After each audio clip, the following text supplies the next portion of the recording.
to Katarina's Garage. My name is Katarina, and well, this is not a garage, but this is, just me hanging out in my living room. I haven't gone live in a long time, so I decided, why not?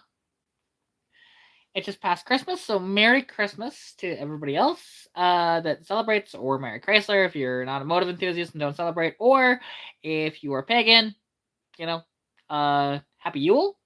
If not, then marry everything and happy whatever, because that is where we're at. I love using that line. But yeah, so I'm just sitting here. Decided I haven't gone live on YouTube in forever, so why not, right? Let's just see what happens. Now, unfortunately, so TikTok lives are nice because I can like have music in the background, whatever. But with these, I can't. So that's the one thing that sucks. I also can't tell like who joins. It is a much more accurate representation though of who's actually in the chat with the system on here versus TikTok. But yeah, so it's these things of I am just sitting here, kind of just vibing it out, having a good time overall. Unfortunately, though, my car decided to give me an early Christmas present, which was like 3 days ago, and um, yeah, cracked the windshield, which sucks. It's the original windshield in that car, so car light windshields are so much better than like the modern like PGWs and stuff like that. And it's just so unfortunate that it happened, but what can you do, right? What can you do?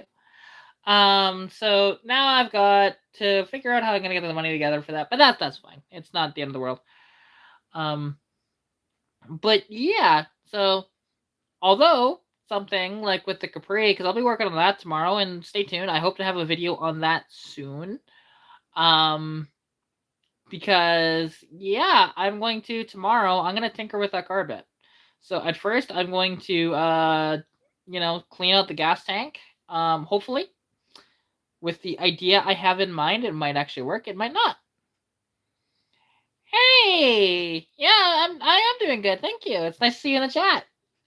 It's one of these things. I haven't gone live on YouTube in quite a while. I was just like, you know what? I've been neglecting my YouTube followers, so I should just go live and just see. And I'm doing this differently because normally I have it not set up this way with the phone. I have it sideways, so this is slightly different. Just means I can't charge it while using it at the moment, but that's okay. It's just one of these deals. But yeah, so I'm just sitting here having a good time, having a good time. But yeah, because now, like, unfortunately, like my header is going to be even more delayed because I need a windshield in my car, so that's going to take a while. And let's see, like with the Capri, I want to get that one up and going again. I don't know if I'm going to be doing this straight with this Eagle. The more I think about it, the more I'm just like, I like the car, but the Capri, I think will probably need less work than an Eagle. And I already know like the Capri has a bunch of work that's been done to it. So, which a lot of it I've done myself. So Keys replaced the transmission in it, but I helped with the master cylinder and brake booster. We did the full braking system all the way around. Like, there's nothing that's original on that anymore. It's gonna need rear springs at some point, but with any luck, with my friend that we've kind of reconnected again, and and so hopefully that I can actually get those Coney springs and shocks, and then put those in my car, and then the stock stuff that's in my car I can put in the Capri, and it's just a win all the way around that way, and free parts, right? It's just epic. So we'll see what happens when it comes to that, but it's just one of these things, and I'm just trying to think of other stuff that I want to do, and like that hood will eventually go off of my car, like that's currently on my Mustang. I hate that hood. I think it looks freaking ugly the way it is. It's just it kind of matches the vibes of the car. It's just not what I want. So I'm gonna see about fixing the fiberglass hood scoop that flew off the car, and then once I fix it, then I can get my old hood back and put that hood back where it belongs, and then yeah. So that's where I'm at, and I'm surprised that that was so loud, but that's okay. Okay, and I already saw that TikTok. I don't need a reminder, even though I saw the video earlier. But yeah, no. So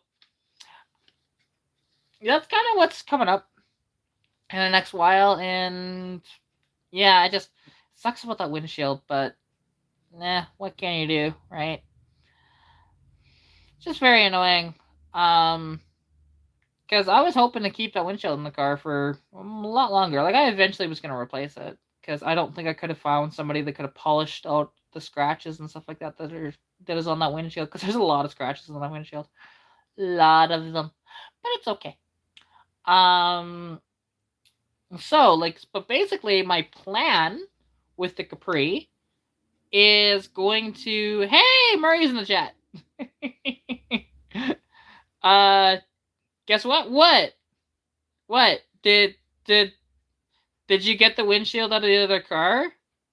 And if so, is it a Carlite windshield or did the windshield crack?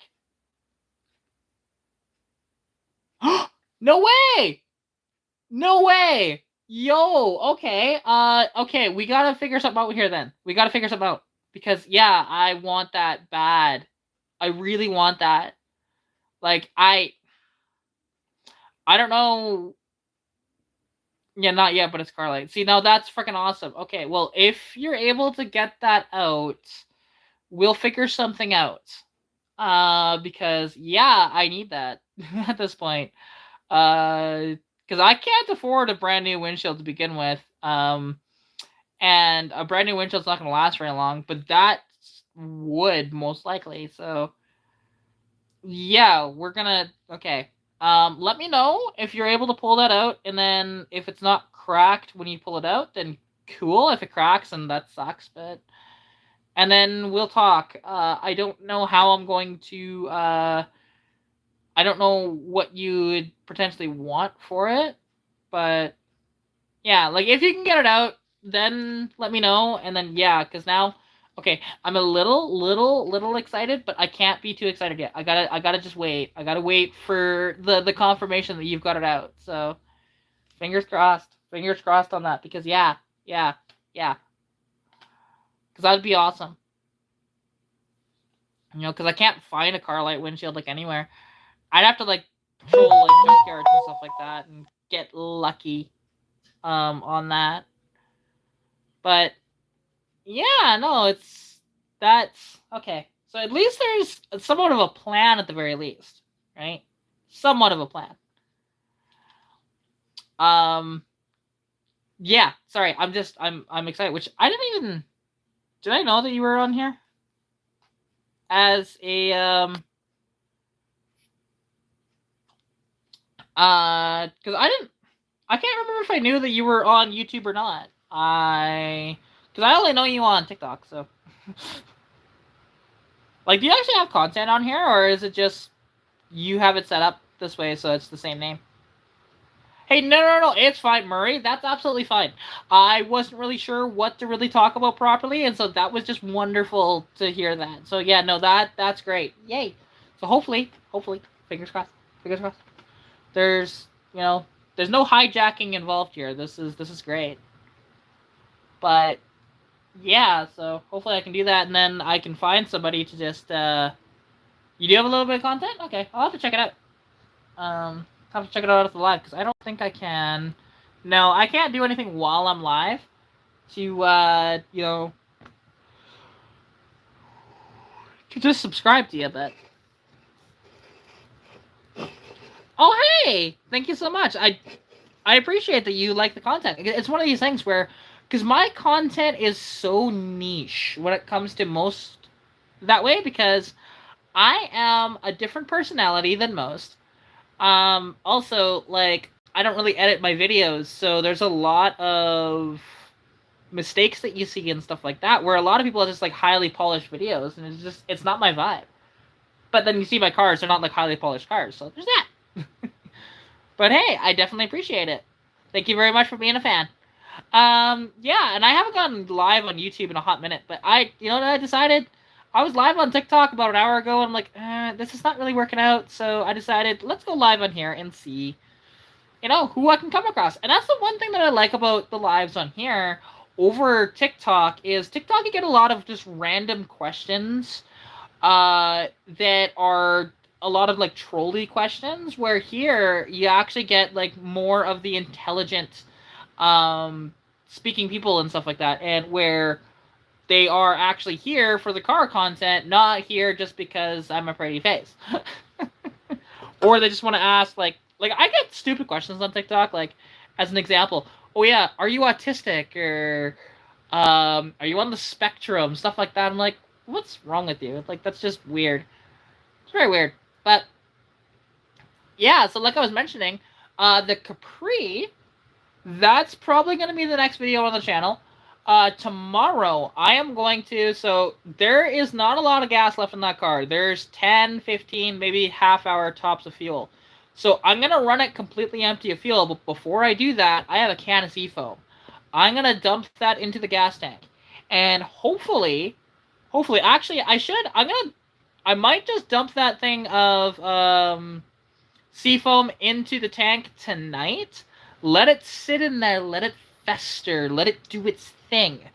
Then hopefully it gets a lot of the debris out of the bottom of the tank. Because I know the bottom of the tank is going to be the problem, not the top. The top is almost never gives you any issues, but the bottom of the tank is always kind of broken up. So I'll put the seafoam in there. I'll let it just sit overnight, and just like I said, let it fester and let it do its thing. And hopefully that cleans out the tank enough to where I can actually drive that car again without it just breaking down on me.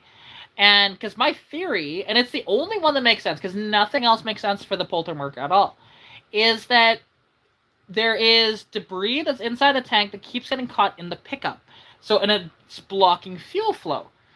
And I do know that there's a fuel blockage. Each time it breaks down, that's what's going on. Because I did a bunch of tinkering when it broke down in Olds, because I was able to. I was right at a parts store. It was great. I just borrowed a couple tools from the bumper to bumper there, which shout out to them. They were really awesome about it, because I didn't have the proper screwdriver on me, so because I needed to take off the fuel line. So they had a multi tool, and they just lent it to me really quick, and then I gave it back to them. No big deal. While I waited for a tow truck. So, and that was it was pretty good. And yeah, so with any luck, that'll happen. And then once it's like that, then I'll swap out the carburetor and put on that Carter carb. And there's a chance, I doubt it, but I'm going to put the Carter carb on and see, just for shits and giggles, can I actually get this carb to be on there and not leak?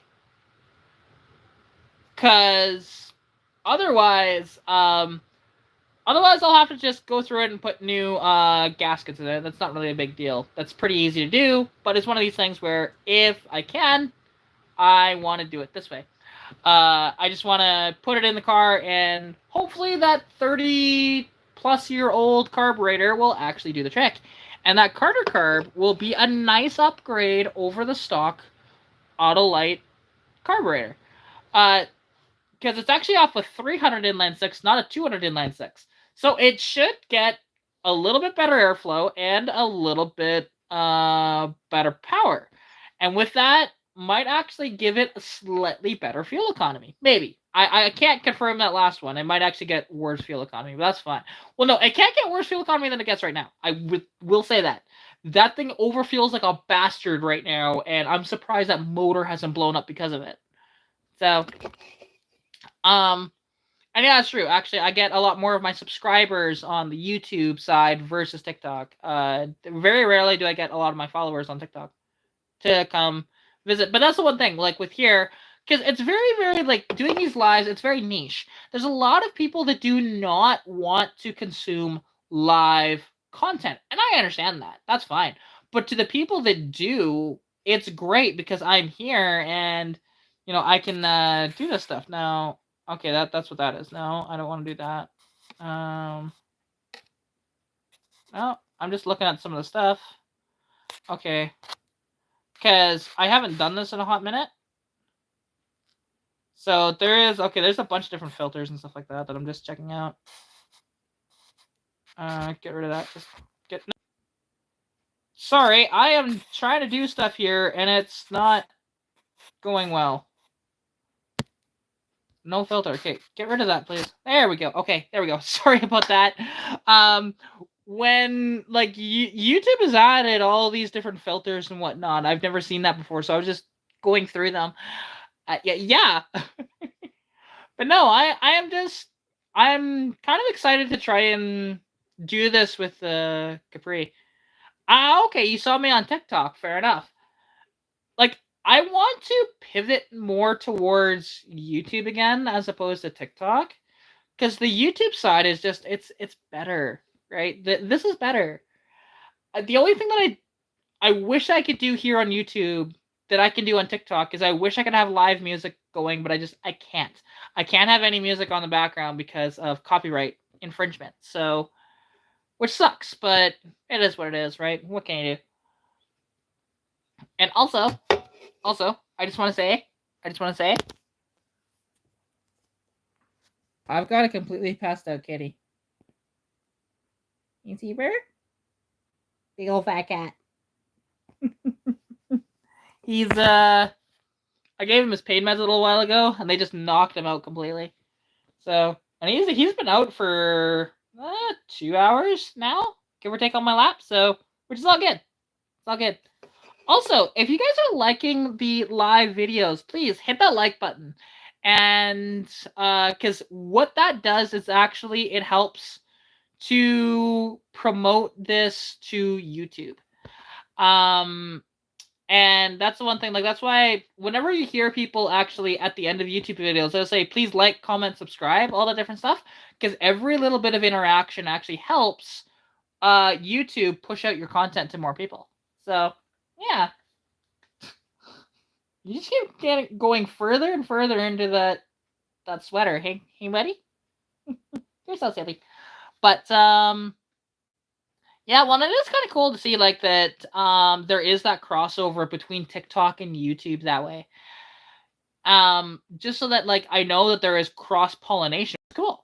I know that I have some cross pollination like between YouTube and Instagram, but I didn't realize that I had more of it on TikTok as well. So that's cool. That's good to know. And it's nice. So, but yeah, like I want to do more of the lives here on YouTube versus TikTok. I think. I'm sick and tired of the trolls and the BS with TikTok. I just want to sit here, chat cars, have a good conversation, and just, have a good vibe going, right? Because think about these lives as like, hey, you are hanging out in the garage and just, you might be kicking back a couple of cold ones or just, sober, your choice, and just having a good chat about your car. That's what I want with these. More so than just the regular chats that we typically do on TikTok. And, and I think it would be great. I'm, because I don't know if, because obviously you guys know, or at least some of you know, that I was potentially trading my Capri for an AMC Eagle wagon, but the more I think about that Eagle, the more I think it's a bad idea. As cool as it would be, it looks like it hasn't really been taken care of worth a damn. And while the Capri really hasn't been taken care of either, excluding it being in mine and Keith's possession. The thing is, though, we've gone through that car, and it only needs 3 things to be done. So the carburetor to be replaced, which again, I have that carburetor to put on, so that's not very hard at all. It'll take me longer to put that carb on, actually, than some other setups, just due to the fact of this ridiculously long bracket, which I am going to cut that bracket down quite a bit. Because also, I don't want all the zip ties on my shock tower either that I currently have for the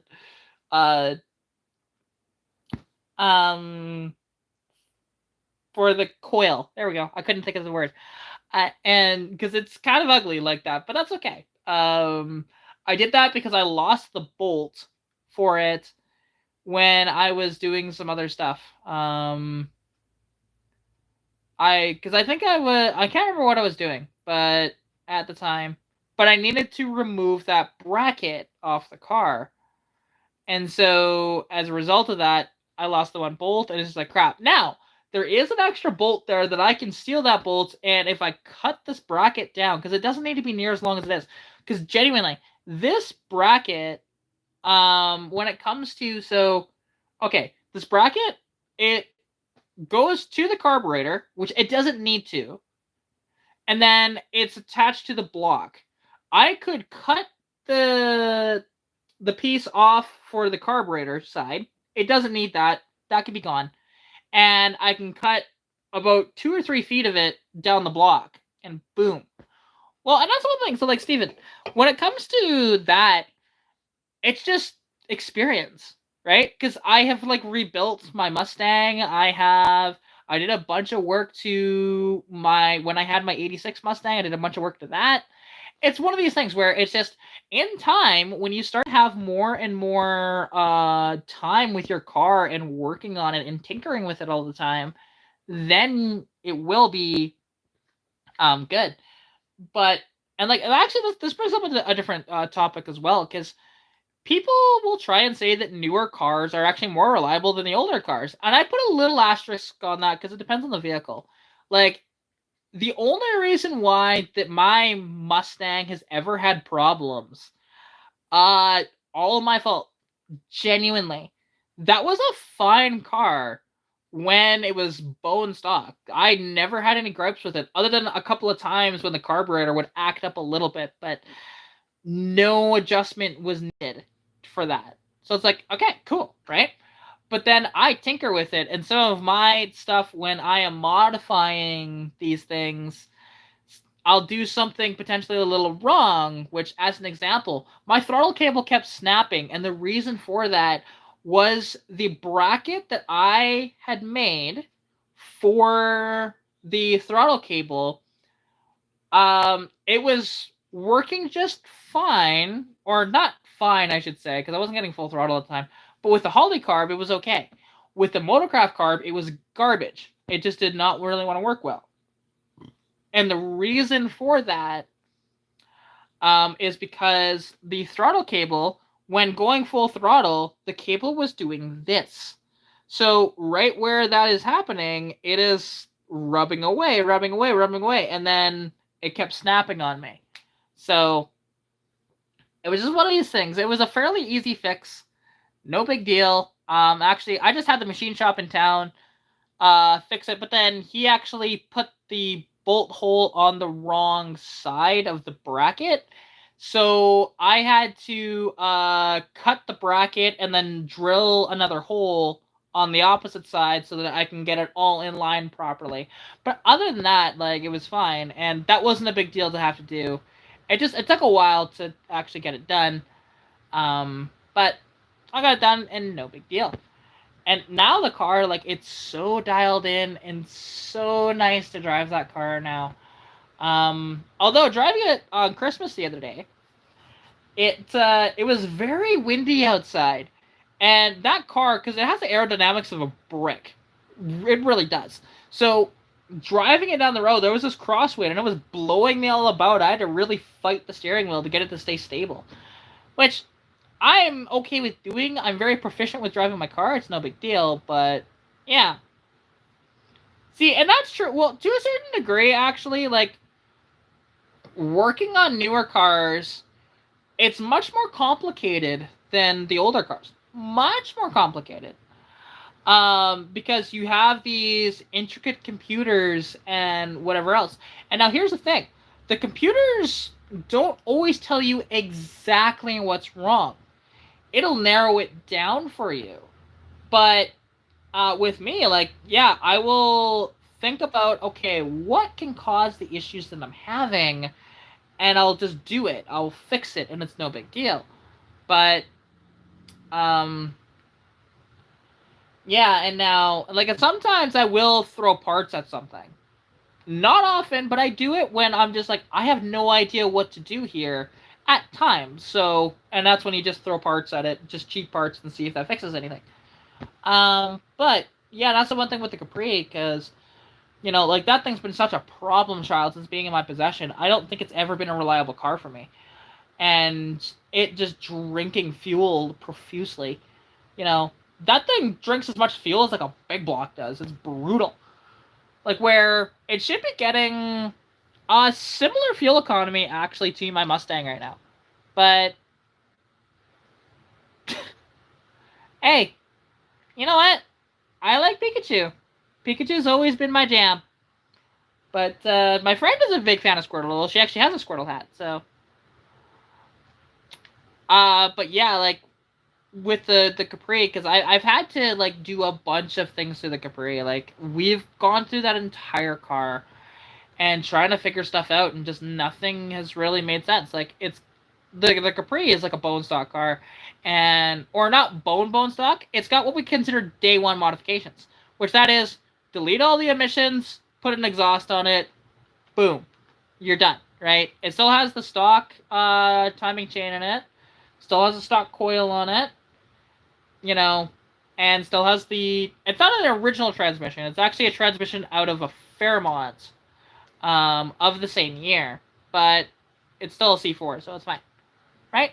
And it's one of those things, and I like that Capri and the fuel economy that it should be getting, because I know approximately now the aerodynamics are going to be slightly different on that car versus my Mustang, because it's a hatchback, and because it's a Capri, it does have slightly different like fenders and stuff like that, which will alter the aerodynamics ever so slightly.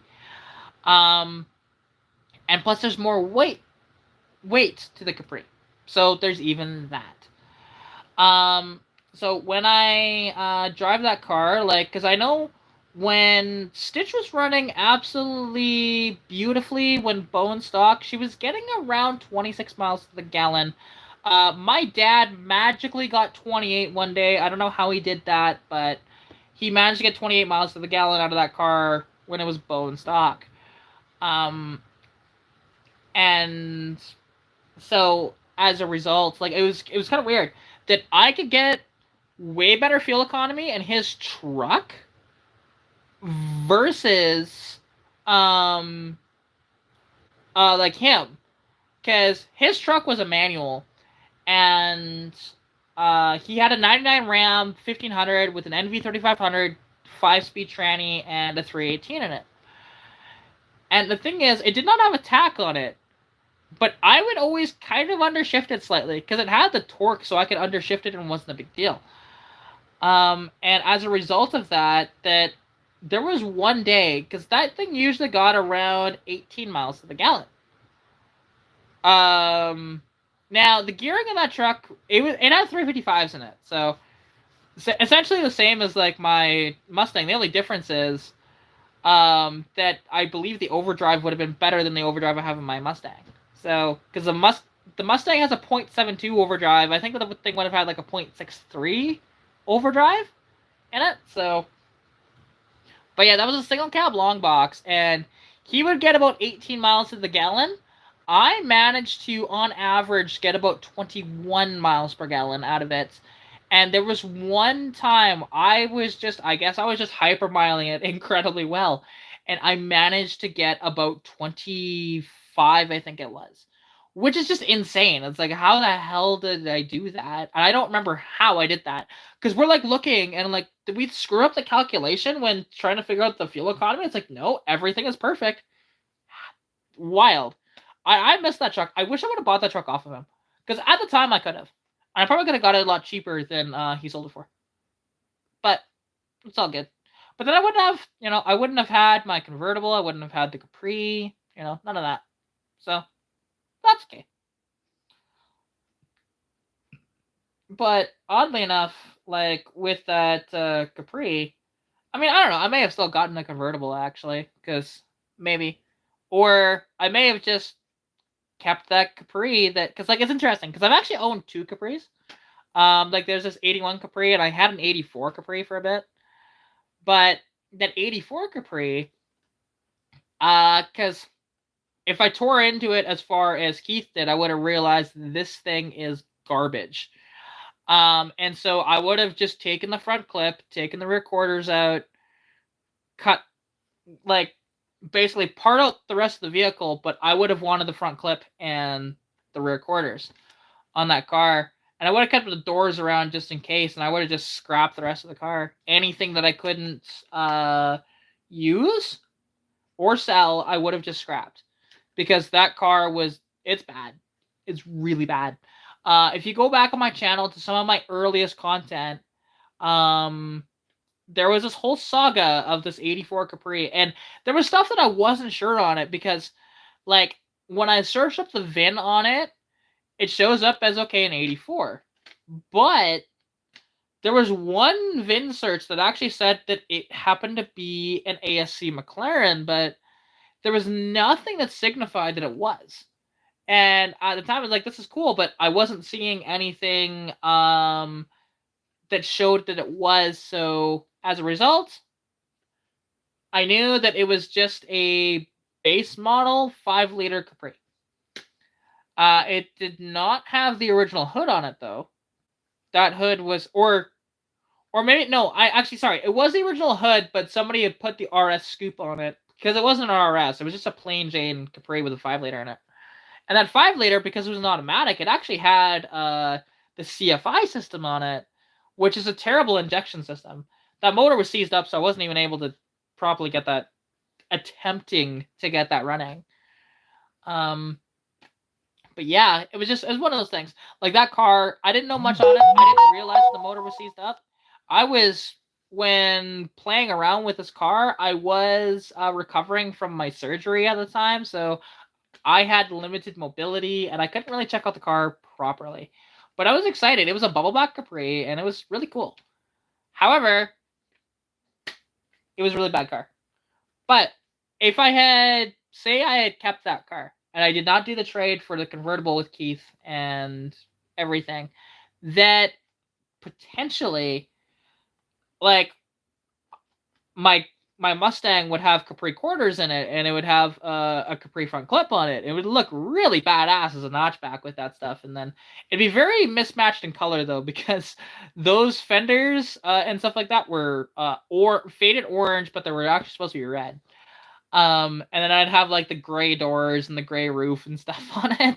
But, it's one of those deals. And yeah, and oddly enough, actually, the stereo worked on that car too. So, because I found that out, I put a battery in it, and then I got the radio work. I'm like, hey, that's cool. Radio works. Yay. And yeah, and I was like, my first foray into these Fox bodies, like, was my Mustang. I bought it March. What was it? I can't remember the exact date, but I do have the bill of sale of it right here. So I would just keep it right here for some reason. When did I buy it? It was March 11th, 2019. Okay, because I couldn't remember the exact date that way. And then I was able to get it 2 days later delivered here. So, and yeah, that thing, like, it's almost an unrecognizable car from what it was. It had a lot of Bondo in it, and I got a lot of that Bondo off, and I exposed what was underneath, and, I swapped out some of the interior pieces. Like, it didn't have a carpet, didn't have a headliner in it. The thing had been sitting for 10 years. It barely was running, and it ran like crap for quite a while. And then I swapped the spark plugs out of it, which, fun fact, pulled the spark plugs out, and, oh, look at that! They're date-coded to 81. Which was shocking. I'm like, so then that confirmed what I was thinking. That thing only had, when I bought it, 104,500 kilometers on it. Rather than 204. Because there's no way that those plugs would have survived 200,000 kilometers. There'd be nothing left of them. Where they didn't look too pretty at 100K, but, it still would run off of them, just not well. And so, yeah, it was kind of cool to find that. And seeing, like, so a lot of the stuff was, like, fully original on the car, which meant, shit, I had to replace pretty much everything on that car. Like, There's only a couple things that haven't been touched. Like I haven't touched the stock brake booster or the stock master cylinder. I have not done anything with the calipers are still original. And the tie rods on the driver's side are still original. The ball joint on the driver's side is still original, and the front springs are still original. Other than that, everything else has basically been replaced. So, oh, exactly. That's one of those things. And now, it's not like I haven't been tempted to replace the brake booster and the master cylinder. Because I'd actually have much better braking with just even new cheap stuff. It'd be better, but I've also thought about like upgrading the master cylinder and stuff like that to say like a Willwood system or something like that. And the brake booster go to like a 93 Cobra brake booster. Although replacing brake boosters is a bitch. It just is, you know. Okay, Rian, no. No. I don't do pedal pumping on my channel. If you want that, you can go somewhere else. I am not going to go into your freaking perversion that way. Thank you, but no. Because that's just weird as hell. That's the one thing that I didn't like about doing cold starts on YouTube is people like you. Because it's just weird. I'm here just to show, you know, what my channel is all about is showing what you can do with these cars with like a limited budget. Also showing that anybody can like do this YouTube thing and anybody can do what I do if they want to, and not really have like a ton of money to do it or a ton of skills, especially when it comes to the whole thing of like, hey, editing. I don't do much editing at all.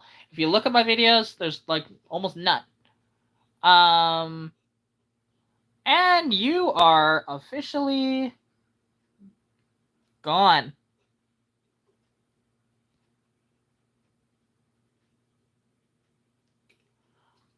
There we go. Simple as that. Like, you know, if people are going to do that, they just get removed from the chat.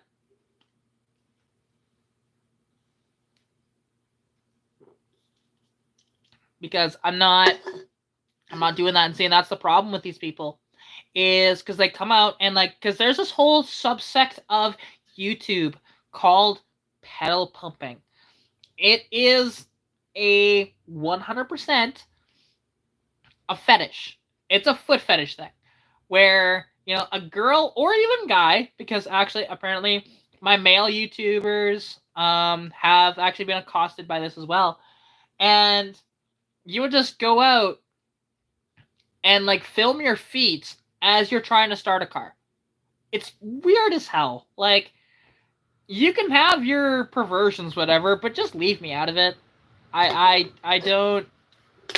don't screw with that at all. But yeah, so when it comes to, because like I said, you know, brake booster still original, and that didn't work out as well as I wanted to. And I have wanted to like replace a brake booster and master cylinder potentially. Like, not that like they still work fine. There's nothing wrong with them. It's just getting that better braking. Because right now my Capri will outstop my Mustang.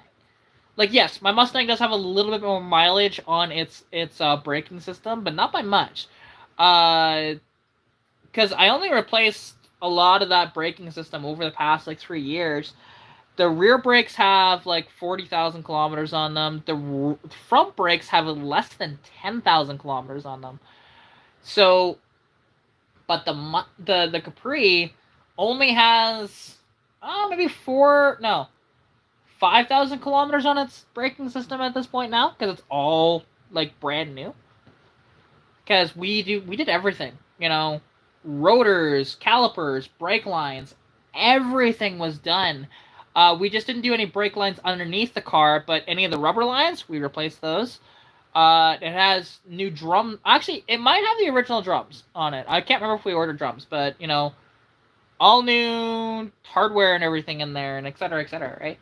So it's one of those deals, and I will not stop tinkering on like my Mustang or because like the Capri, I don't want that to be a project as much.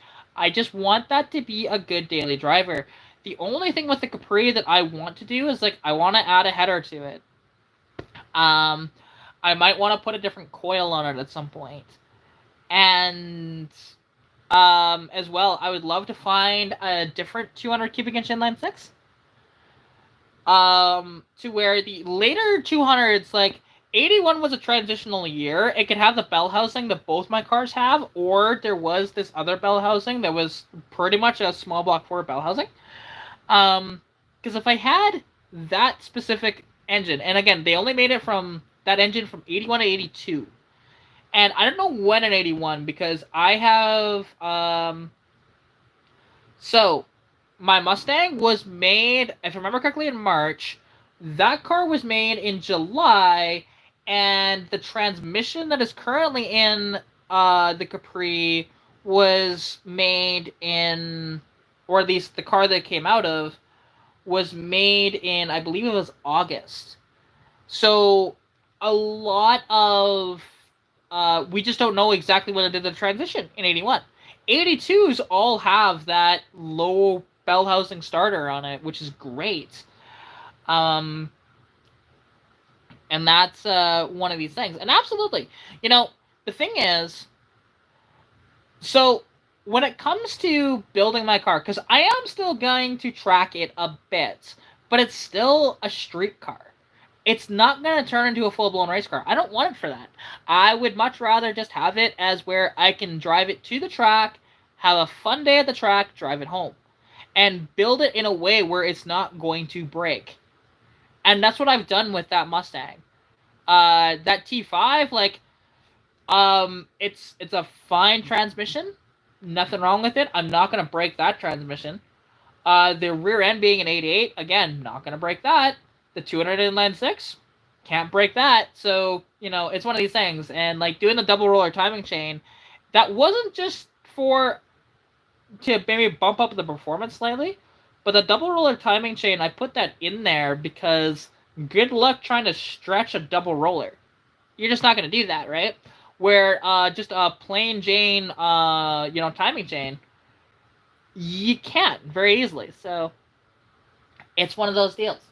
A lot of people just do not do, like, that's the thing. Because a lot of people will actually, like, build out their V8s and then put it on the track and they wonder why it breaks. And it's not necessarily, like, so 302 Fox bodies, it's not necessarily the engines that break, typically.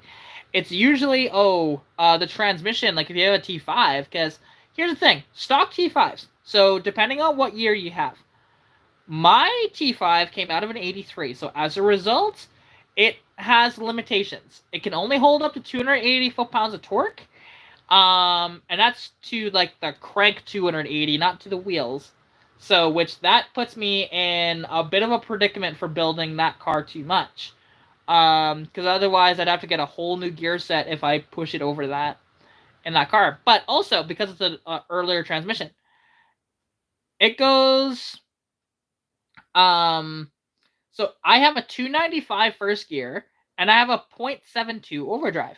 The later T5s, which are 85 and up for these T5s, they have a 335 first and a 0.67 overdrive, and they can hold up to 330 foot-pounds of torque.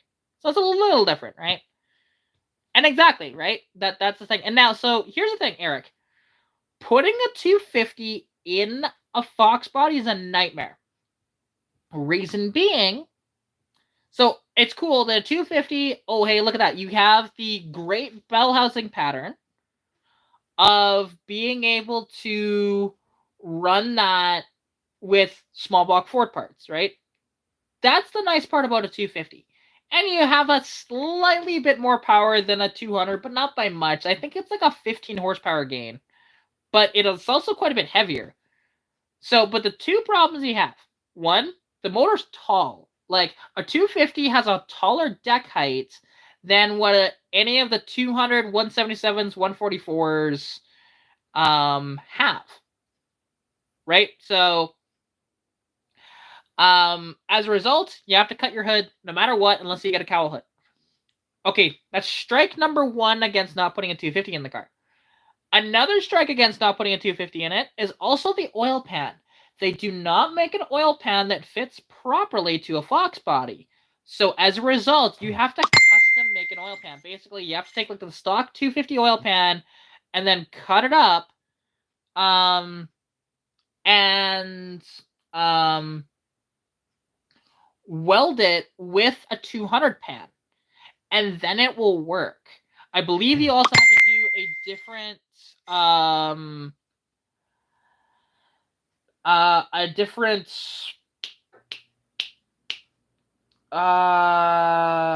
pump. There we go. Couldn't think of the name of it in it because you have to use one from a 200 because it's a different sump on it. So it gets a little wonky to do. There's a lot of integration involved when trying to put a 250 in a Fox body. It's just not worth it. And now I'm getting messages from, who is this?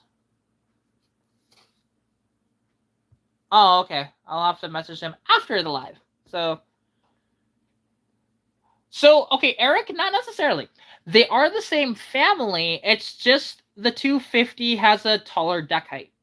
And then the oil pan is different. Other than that, they are the same. They use very similar internals. It's just the 250 obviously has a longer stroke. But like the head as an example, you can take a 250 head and bolt it right onto a 200 block. It works just fine. The cams are all the same. Timing chain sets are all the same. Fuel pumps are the same. Like everything is basically the same other than that deck height. So, and the oil pan. Those are the only two differences between the two, really. And the bell housing pattern is also different. They're always small block forward, while the 200 could have somewhat of a small block forward one. So yeah, it has a bit more torque. But once you do all that, and unfortunately, like, so now, like, putting a 250 in my Mustang, it's just, I'm not swapping out that engine at this point. At all. Unless if I find a built 200, that's the only way I'm going to do it. Otherwise, or if I have a problem with that motor, I have a spare motor that'll just drop right in, no big deal. So, but the only way, like, I've already spent the money to retain the inline 6 in that car. I'm not going to swap it out. Because all the integration I did to keep it, it's not worth putting another, like a 250 in it. It's not worth putting a V8 in it. Because by the time with a V8 as an example, so I broke this down in a video a couple months ago, but I'll break it down again for anybody that doesn't know. So when it comes to, okay, if you want to swap an inline 6 Fox body to a V8, what all do you have to consider to do that? And the thing is, it's actually quite a bit. So for starters, what you have to do is swap out the K-member. And people say, oh, it's no big deal to swap out a K-member. Well, it's actually a lot, because the K-member encompasses all your suspension components, your control arms, everything. It's a lot of work. So, okay, you have to swap out the K-member. And you can get a K-member, like, fairly cheap, like, you know, $100, $200 maybe. So, but anyways, you gotta do that.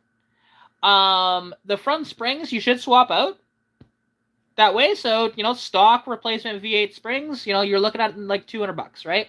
So you're at like $400 already. To get the V8, that's another $300 to $500 for just a 302. And again, that 302 that you're likely getting isn't the good 302. This is a low compression E5 heads, nothing special 302. That's more of what you find, right? You find those 70s and early 80s 302s versus the late 80s and early 90s 302s. But so regardless, $300 to $500 there. So right at this point, we're between $700 to $900. But that's before of even, oh, well, now with my car, I'd have to go get a V8 bell housing. That's going to be another about $150. I need to get a different clutch fork. Again, that clutch fork is going to be another about $60. So it just keeps going, right? It goes up so high that by the time you're done, because I calculated this all out, because you'd also need a different starter, a different clutch, different flywheel, all this different stuff, right? You would basically be at about $1,500 to do that swap. Now, don't get me wrong. I could actually get it done for cheaper because I happen to know people with parts and their friends, and I can get them at much reduced rates. However, I could spend that $1,500 on just modding the car, and it'll make just as much power, or potentially more power, than the 302 does. So it's kind of a win-win-win. And yes, the GT40P heads actually, like, those are the best stock heads that they ever put on Fox bodies. Or not Fox body, sorry. That never came in the Fox body. That only came on the V8 Explorers. So, yeah, the best heads you could ever get on a Fox body was E7 heads. That's it. So, which are okay. They're not amazing though. Now I have considered putting a turbo on my car. I actually have a little turbo that I was thinking about putting on my car, which is a 46mm IHI AS12 turbo. It is for like diesel, like Jettas and stuff like that. They're also put on like Perkins diesels, that sort of thing. And that turbo was going to be great, but then I got the header that I have. That header happens to be a two-piece dual exhaust long tube Hooker Super Competition Series header. And because it's a two-piece dual exhaust header, it's gonna be a pain in the ass to mount a turbo on it. I'd have to do like a rear-mounted turbo somewhere, which is not a good thing to do because the lag would be insane with that. So I'm not gonna do a turbo on, at least not on the Mustang. I might put a turbo on the Capri, and just run the turbo at like 6 pounds of boost. No big deal, because I could just, get a header with, that way. Anyways, and hey, you know what? A 70 S350 with a 362 barrel. Now, see, that's an engine you don't see very often. The 360 is actually part of the FE family. You had the 360, the 390, and like the 460, right? Part of that FE, as well as the 352, if I'm not mistaken. And weirdly, they made that 360 for a while. I have no idea why they did it, but it's kind of an interesting thing, and that'd be a sweet truck. Especially 1970, that's just gorgeous. Very gorgeous truck. So, the thing is, the one thing that you are hampered by with my engine and with a 250 as well, it's the intake. And the problem with the intake is that the intake is a log design that is cast into the head. And they do not make a bolt-on sort of conversion for it. You'd have to make your own intake. That's the major flaw with these small sixes. But to make power out of them, because what do you have to do? It's no different than anything else. So I can just roughly go through the power numbers that you can make without touching the intake at all, other than modifying the intake to fit a 2-barrel carb. That is actually 15 horsepower to do that. So, okay, you have that. You put a header on the car. Well, depending on the header design, my header is the best header that they ever made for those 209 sixes. And that header should net me right around 40 to 50 horsepower to the crank. Surprisingly, normally headers don't give you that much power, but it's due to the fact of how restrictive the stock manifold is. So that would put me, so doing the 15, it makes about 100 wheel right now, which would be about 115, give or take, to the crank. So, basically, it'd be 130 and about 160 to 190 horsepower with the header as well. You put a camshaft in it, and hey, there you go. There is another, um, you know, that's another about 15 horsepower, so 10 to 15 horsepower to the crank, right? So, all in all, everything I want to do naturally aspirated, I'm going to be making somewhere between 150 to about 200 horsepower to the crank. And hey, thank you so much for the donation, seriously. Yo, that's incredible. Thank you very, very much. I really do appreciate that. Um, and so here's the thing, actually, Eric, I have an adapter on there right now. That adapter is for Hollies and Motorcrafts, right? Um, those are much, like I like those carburetors. The Webers is what most people run, but I like the Motorcraft carb, personally, more so than the Weber. Um, and there is an adapter for the Weber, but genuinely, when you do that, the adapter, it does nothing to your power. All it does is give you drivability. That is it. It gives you a little bit of tuning capabilities as well. But when it comes to power, it's nothing. Until you actually modify that intake to fit that carburetor directly onto it, it's not going to gain any power from it, unfortunately. Or if it does, it's negligible. It's like 2-3 horsepower max. But yeah, but seriously though, Steven, like that is absolutely incredible of you. Thank you so much for the donation. That way.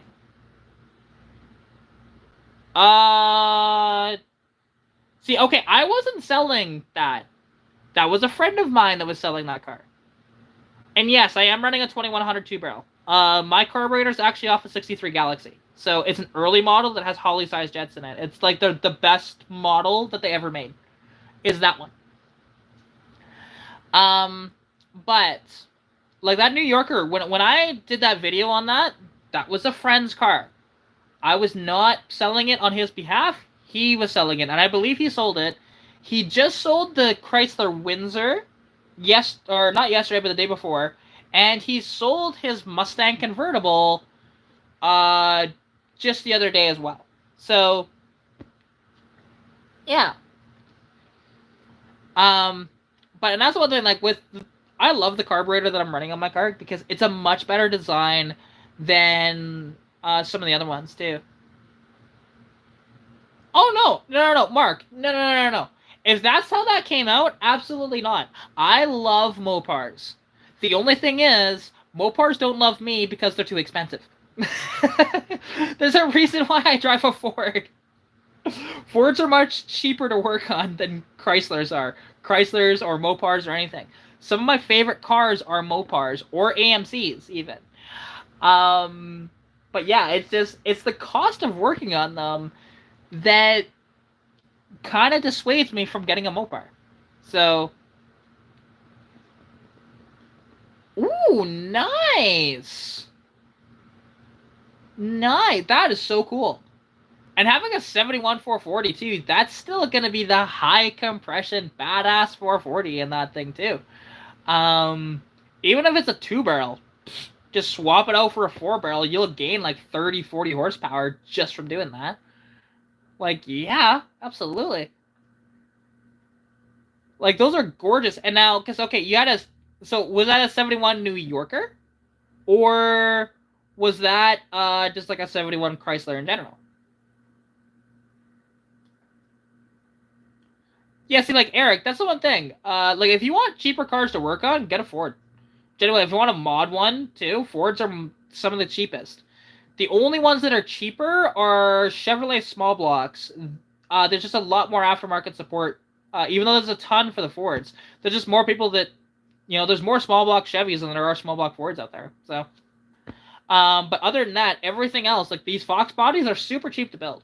Like, you can build one of these, and you can make a decent amount of power, and you could be like $5,000 tops into it and be making like 350, 400 horsepower. Which that doesn't sound like a ton of power, but consider this. Fox bodies are like around 3,000 pounds. So depending on which Fox body you have, like my car, when it was bone stock, it was 2,680 pounds. Now, I don't know where it's at right now. I need to put it back on the scales and find that out, because that would be interesting to figure out.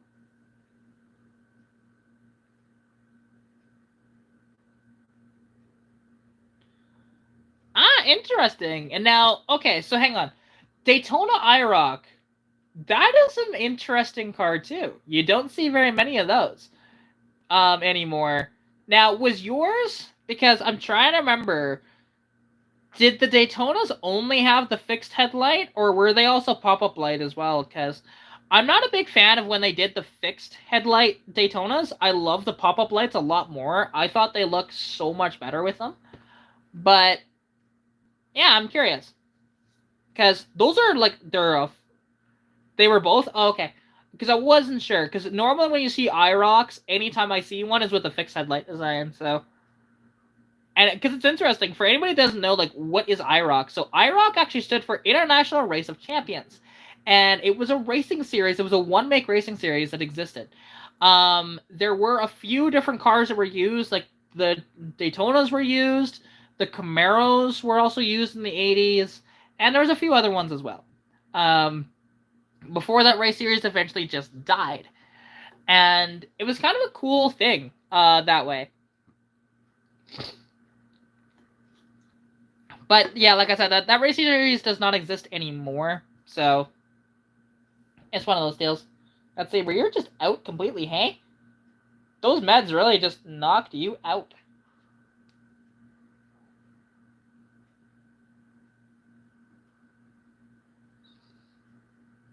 Ah, okay.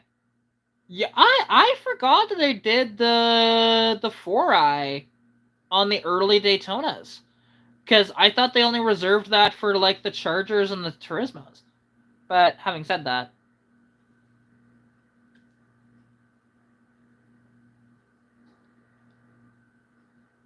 Oh, exactly. That's one of those things, too. Like Mustangs, and in particular. So here's the thing. Actually, I would put a little bit of an asterisk on that when you say Mustang also has a lot of aftermarket support. So yes, for the most part, until you get to a Mustang 2.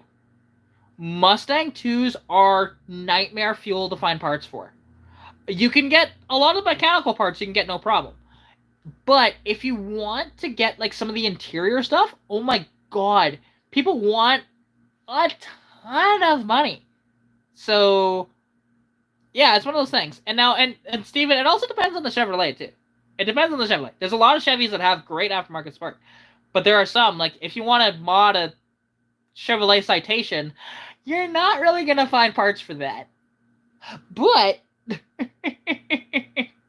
um, it's kind of like, because I like Mopars, and my mom had a couple. Like, my family was always a Dodge family. And like my mom happened to have an L body Mopar back in the day. It was an L body Charger. I can't remember what year it was, but non turbo, and that thing was just like, it was a hoot, but it was a pile. So yeah, it was a fun car though. Oh, that's cool. No, I like the front wheel drive Chryslers too. It's, I'm a big fan of like those L body Mopars and the Daytonas and the K cars. And yes, the door handles always would break on those L bodies. They were terrible for it.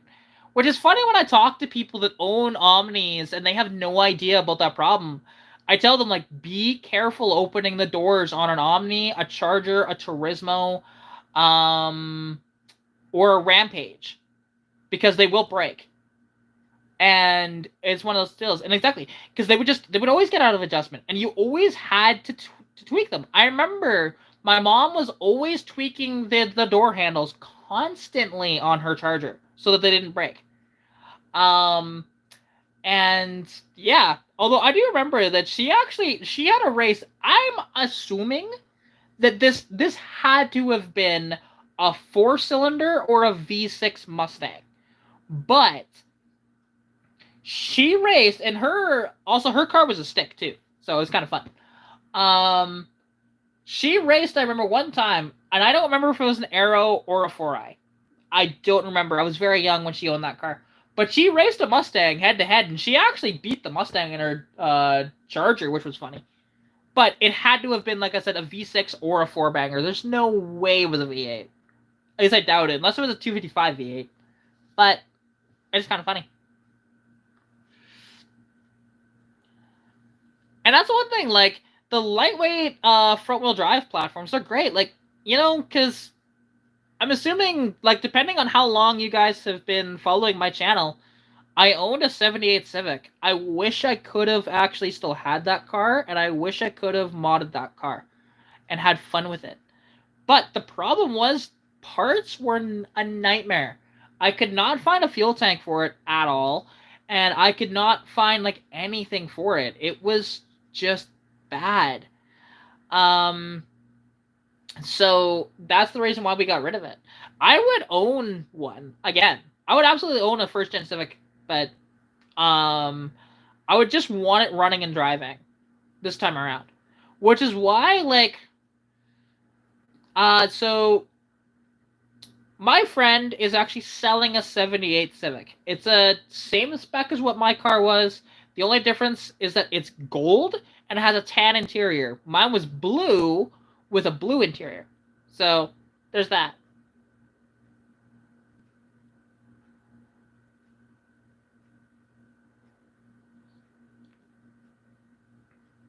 Yeah, see, well, until you broke it, though. Because, that's the one thing with those is, because if they were out of adjustment and somebody just yanked on the door, it would break. So, unfortunately, that's the shitty part about the design. But, and hey, like, the wedge cars are cool. The Daytonas, the Chargers, even because for wedge, Camaro to a certain extent was a wedge design. The Firebird was too, you know. Oh, extremely. Like now, and that's one thing. Because like the door on my Fox body on the passenger side, I really should look inside to see why it doesn't work properly. So inside, trying to open that door, it almost never opens from the inside. The outside, you have to pull on it pretty hard for it to open. So I should look into that more. I rarely ever open the passenger door, so it doesn't bother me all that much. And the door is rusty and just a POS door. Like, I should replace it, but I'm gonna wait because I need to find the right door. And, yeah, it's one of those deals. And I don't have, like, parts cars lying around that I could just, you know, steal doors off of.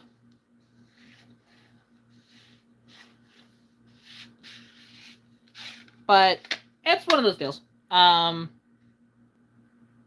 Ooh. Ooh, yo, that is cool. That is really cool. So, okay. I know of two people that own GLHSs, but to see a GLHS Charger, that is a unicorn. Because I know they made far less of those than they did of the GLHS Omnis for some reason. You see a lot more of the Omnis around. And there are two that are in my province. I live here in Alberta. And at least two that I know of. So, the one, actually, I know both of the owners. The one is my buddy Kirby. Wait, other way. Wait, they made more GLHS Chargers than Omnis? I just see far more of the Omnis than I do the Chargers. So, but then again, I haven't looked up the production numbers of them though either. So there is that. Oh, I had no idea. You just never see the Chargers. Like, you see far more Shelby Chargers than you ever do GLHSs. So, yep. Here in Alberta, Canada. I live in a small town called Sundre. It's just a blip on the map. Very, very small. But, yeah.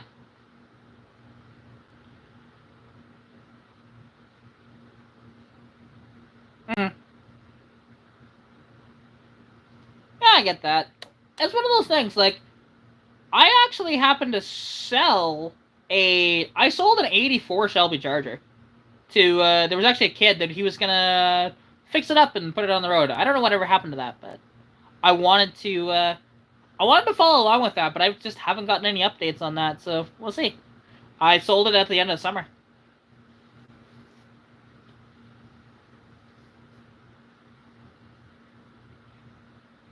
Ah, North Carolina. Okay, fair enough. Fair enough. Hey, Peter. How's it going? I am doing absolutely fantastic. Thank you. I hope you had a fantastic Christmas as well. I hope everybody in here had a wonderful Christmas. Because yeah, it can be rough for some people, and I get it. I do not like this time of year at all. Me mentally, this time of year is like, it's not great, but that's okay. Right now, I am feeling fantastic. So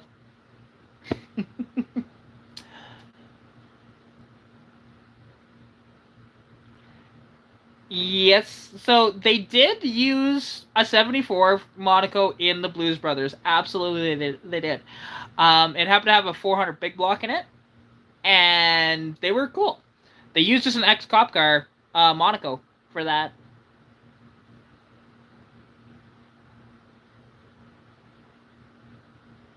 Oh, really? That is cool. A Shelby Charger drag car. That's amazing. I love that. I love that. Now, here's the question, because here's what we all want to know. Does it have a Mitsubishi 4-banger that's still transversely mounted, or did you put a V8 in it and it's rear-wheel drive? Because I know most people would put a V8 in it and do it rear-wheel drive. But I want to know, because I'm curious. Like, you don't see those ever built. That's really cool. Mm. Yeah, it's one of these things. Like, so for anybody that doesn't know, like this time of year for me, it's a bit rough because I cut off contact with my mother coming on 8 years ago now.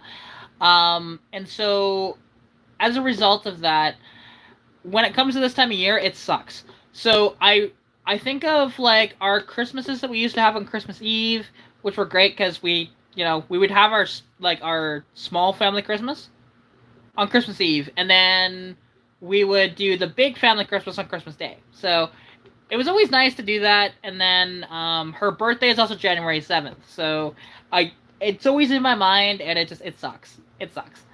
But unfortunately, she's just a toxic person, and I cannot have her in my life anymore. So and nice. So you have a 2.5 in that thing. So okay, being that it's a drag car, how much power are you actually pushing out of that? Because I know those 2.5s can actually hold up to a good amount of power overall. That's kind of cool that you kept it, because a lot of people would swap it out. Uh, my dad actually had the 2.5 turbo with a 5-speed in Plymouth Acclaim. I don't remember the year of it, but I know the car was burgundy with a burgundy crushed velour interior. I thought that was awesome.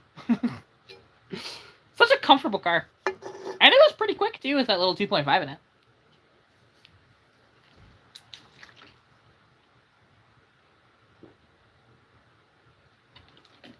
Ah, there we go. Ah. But, yeah, no. And the interesting thing is, because, like, with the Chryslers at the time, because, they are, like, they're Mitsubishi-designed engines, but Chrysler did have a little bit of input into them. And like unfortunately they go through like head gaskets and stuff like that, but the turbo ones especially. But you can just put, the head studs in them and put a much thicker gasket in them, and they're like a bulletproof engine. They're pretty good. 450. Ooh. Damn, 450 horse out of a 2.5. That's pretty good. Running 28 psi, to be expected. And 11.5 in the quarter. That's a lot of spinning. Lot of spinning, I'm assuming, off the line. But then once it actually hooks, I bet that thing just goes. Like, that's pretty quick for that car, though.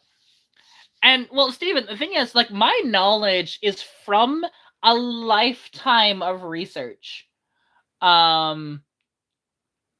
Like, very much that way.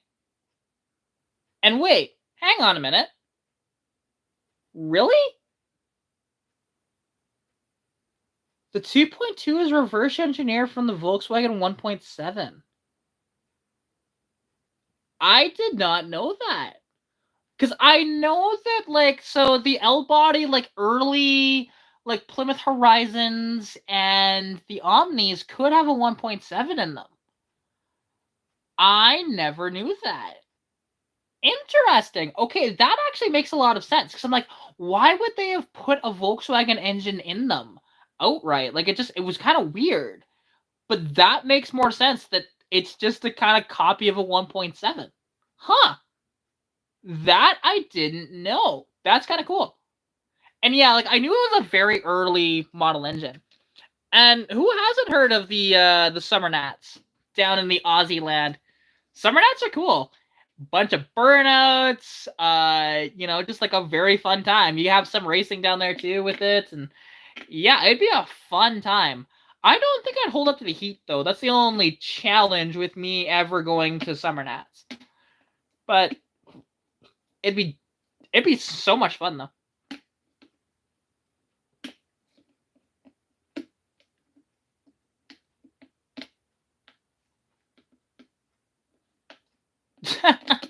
Well, it's one of those things.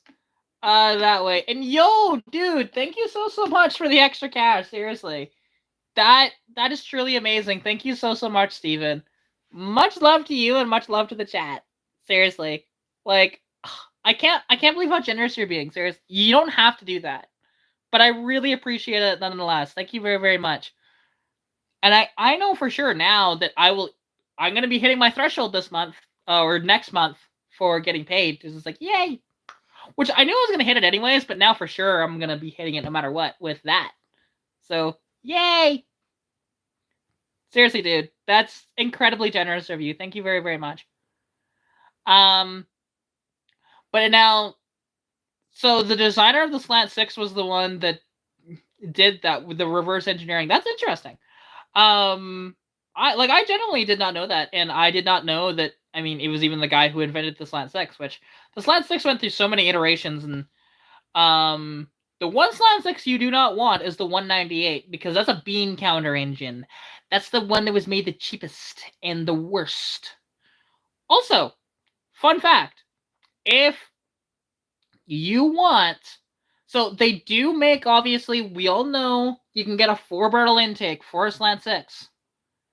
But you know the cheaper thing to do, and honestly kind of better in a way to do with a 225, is to put a 2-barrel on it. And you know that here in Canada, we had the Super 6, which actually had a 2-barrel intake and carb on it. Now, that stock carb, you want to just toss it and like go put a Motorcraft or something like that on there. It's a much better design. But that, because those 2-barrel carbs, they were, I think, Carter carbs, if I'm not mistaken. That setup was from 98 to 2005. They called it Hyperpack. That is really cool. No, I love when people build something different because everybody just wants to build the same car. And for me, it's like, okay, that's cool and everything, but why not do something that stands out? There's a reason why, like, my Mustang, as an example, so, like, Fox bodies aren't rare. We all know this, right? But the spec of my two Fox bodies are what's rare. They're both 296 cars. My Mustang has a 1-year only pewter interior color on it. And then my Capri, being a 296, it's a mid-range model, but it has some upper trim stuff on it. Like, it has trim straight off of, like, a Gia or maybe an RS. So that's interesting. But yeah, and like the 225 2-barrel, like we had them, and they ran around a bunch, and you can find those if you search up the Super 6. There are all those 2-barrels, right? See, now 66 Ranchero. Because, yeah, a 66 Ranchero, that's still a Falcon-based Ranchero, isn't it? Yeah. See, that's cool, actually. That's really cool. Those Rancheros are pretty neat. Now, I prefer the full-size Rancheros. You know, when they went into the Torino, slash Fairlane on that. It's just, that's where it's really at. But the one thing that I would like to do though, so get a Falcon Ranchero and swap the front clip to like a 69 front clip and see if you can find the later tail lights as well to put on the Ranchero. And that would be absolutely epic. And it's too bad that they didn't continue on with like a small Ranchero and a big Ranchero. The body is totally empty and hanging in my garage rafters. Nice. That's cool. Yeah, no, it's one of those things. Like, when I sold that, when I sold the Shelby, because it actually came with a 87 Plymouth Turismo parts car. Because that thing was roached out, but it was cool. It was just tempting you to get it so that it didn't get crushed. Yeah, that's cool. I like that. I really like that. You gave it a second lease on life, and you made it more badass than it ever could have done. Oh, completely roached. So, not like, hey, roaches. No. It was rusty as hell. Like, there wasn't much left of that car. It was a full car, though. But, like, you can go back on my YouTube channel, and anything involving the Shelby, usually I did something on the Turismo as well with it. So, and I happened to sell that Shelby Charger and the Plymouth Turismo to a kid for, I think it was $600, actually. Because I did not want those to go to scrap. And so I quickly just reduced the price of a bunch of stuff and got some things sold before they went for scrap. Because I wanted that car to be saved, and luckily it was. Because, like, those cars had to move because, like, so that was at my buddy Greg's property. And, hey, Brian, yo, how goes it? How is you and the puppies? The puppers, the doggos, you know?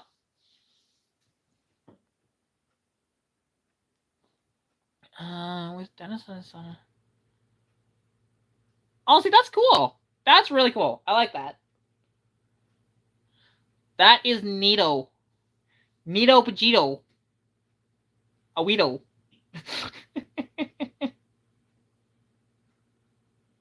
Nice. Well, I mean, hey, your bulldogs are asleep after eating prime rib? This guy is out. He's been out for like 2 hours after I gave him his pain meds today. Like, he just, like, his face just like stuffed in there. So cute.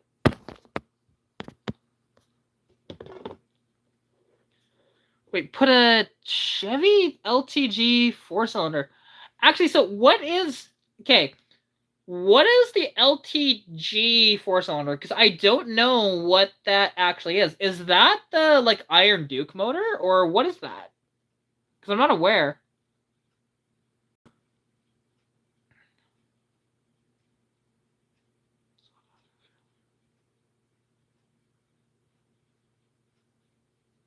Ah, okay, fair enough. Fair enough, Holy Card Mods. Yeah, because I wasn't aware. Like, I would love, like, a 69 or even 70 oh god, what's the name of it? Falcon. There we go. Couldn't think of the name. Because the early Falcons are cool, but 1969, 1970 was the peak of the Falcon looking so badass. I love the look of that, and I would honestly take a 69 or 70 Falcon over a Mustang any day of the week. I think they're really cool. Shout out up Nova Scotia way.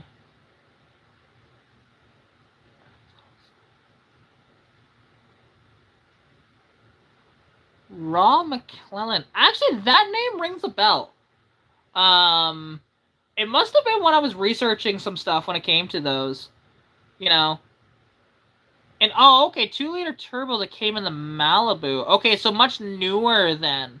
Interesting. Interesting build.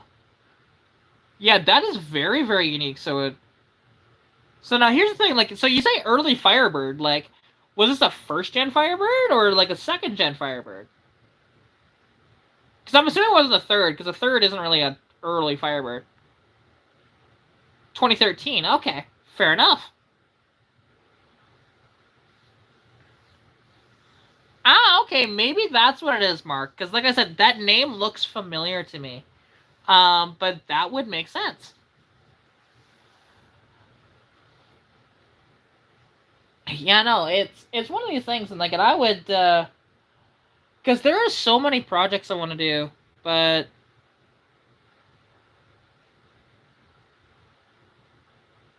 well, hey, should be a good road trip, and hopefully, yeah, that you can find some seat frames. He has a faster Shelby charger events here on YouTube. Maybe it was from that. I can't remember, but I do recognize the name regardless. It's been a few years since I've heard that name though, for sure, but it's cool. I like it. I like it. I dig it. I like it. I like it. I like it a lot. And hey, I mean, seat frames for a bug, you'd think that that wouldn't be hard to find, but um, and for everybody that doesn't know, so Brian Pedersen there, he's a good friend of mine, and he's actually rebuilding a I think it's a 70s bug, if I'm not mistaken, or it's a 60. I can't remember what year it is, but it was quite trashed. But he, put a new roof skin on it and stuff like that. So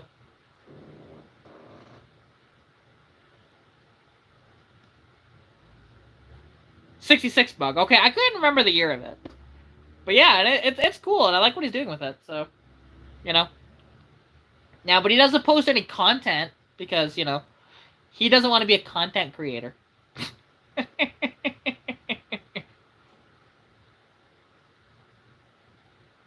YouTube channel is complete concepts. I'll have to check that out. So, wait. Somebody in your gambler group has a GLH? Cool. I like it. There's actually, so out in BC, somebody's trying to sell a GLHS Omni. I think it's an 84, no, 85 model maybe? But it looks like it needs a bunch of work. And they're trying to get like 3,800 bucks for it. It's been for sale for like 2 months. Um, and like it'd be really cool. I'd love to own one, but it's one of those things. Oh well, like those GLHs were no joke. Even bone stock, those things would rip. Fun fact, one of the fastest cars of the '80s wasn't actually a GNX, but a GLHS Omni or Charger. Like those things were just fast as hell.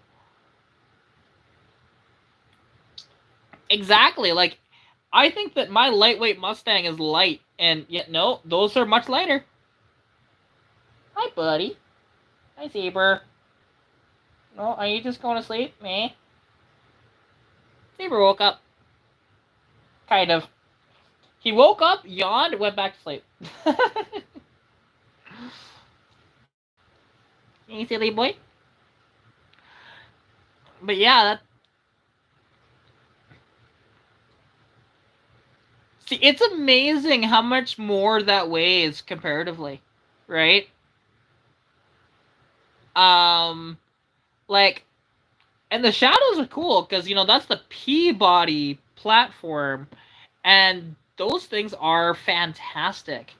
I was in talks of buying a convertible Peabody Shadow a few years back, but I never actually got it. I wanted to though. Now it's interesting actually because something I'm sure you're aware of this is if you want to get a turbo Shadow, or I can't remember what the Plymouth was called, but if you wanted to get one of those, uh you would want to find parts off like an automatic because they had 15 pounds of boost out of the box instead of I think it was 11. So because they needed to haul around a lot more weight, and as a result, they needed to turn up the boost quite a bit. Sundance, that was the one. So no, Brian, the Horizon was the Omni variant, not the Shadow variant. The Plymouth Sundance was the one I was talking about. And like they're cool. I like the look of them, and it's weird because you look at them and hey, that's a coupe, but then wait a minute, that's a hatchback. What the hell? They're cool. My Zebra. Hey, all good, Brian. Because yeah, like the Dodge Shadow and Plymouth Sundance, they were the first of the Peabody platform. They came out in like '87, I think it was '87 or '88, and it kind of like replaced the Omnis and the Chargers and stuff. Um, and they're just a good looking coupe. But then also there was the very very rare uh CSX Shelby of those cars. They only made like 500 of them, and they are very fast. Very fast. Ooh, nice. So your wife has a couple of really cool old Mopars. Oh, you had a CSX? Yo, that's dope. I remember there was one for sale a couple of years back. I wanted it so bad, and the guy actually wasn't asking that much. He was only asking like $3,500, and it was pretty much a mint condition car. Here in I think it was actually here in Alberta, I think. And this was like 3 years ago, I think, maybe four. I remember spotting him like, oh my god, that's a CSX. Yo, I wanted it so bad. But do I want to hear a sad story? Do I have a choice? But yeah, sure. I'll hear a sad story, I guess. What is the sad story there, Mr. Mark Lucas? Now I'm curious.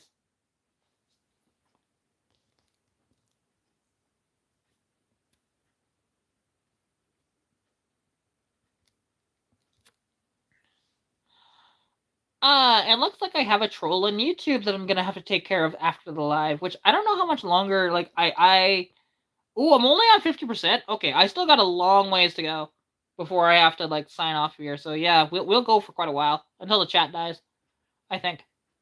So, although I want to drink, but my cat is kind of drugged out and he can't really move very well.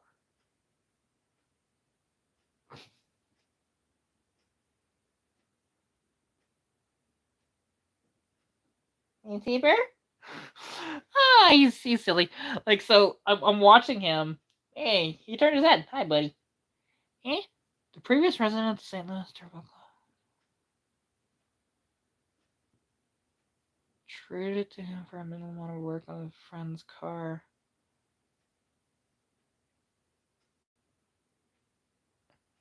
Oh, so you got rid of it because of that. That's sad. But I'm assuming there's more to that. Because like that is that's you know that is kind of sad, but it's not like a oh my god sort of thing. Because you would think like when they say hey you want to hear a sad story that's normally like when it's about a car, you would think that would be like hey yeah so this car it kind of like turned into a drug car or like got crashed and is like completely written off now. But regardless though, I mean like the fact I have a tough time getting rid of that car personally. I think it's cool. Put a bunch of money when he put his new motor in. He didn't listen to me about breaking it.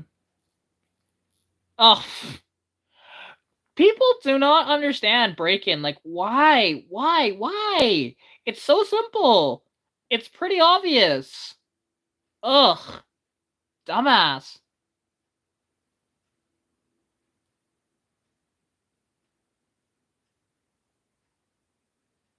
That's fair, Mark. I get that. Still, like, oh, that sucks for the car, though. And now, so here's the thing, actually. So, I would love to find a first gen SHO Taurus, but I want a stick shift model. I do not want an automatic version. I want a stick.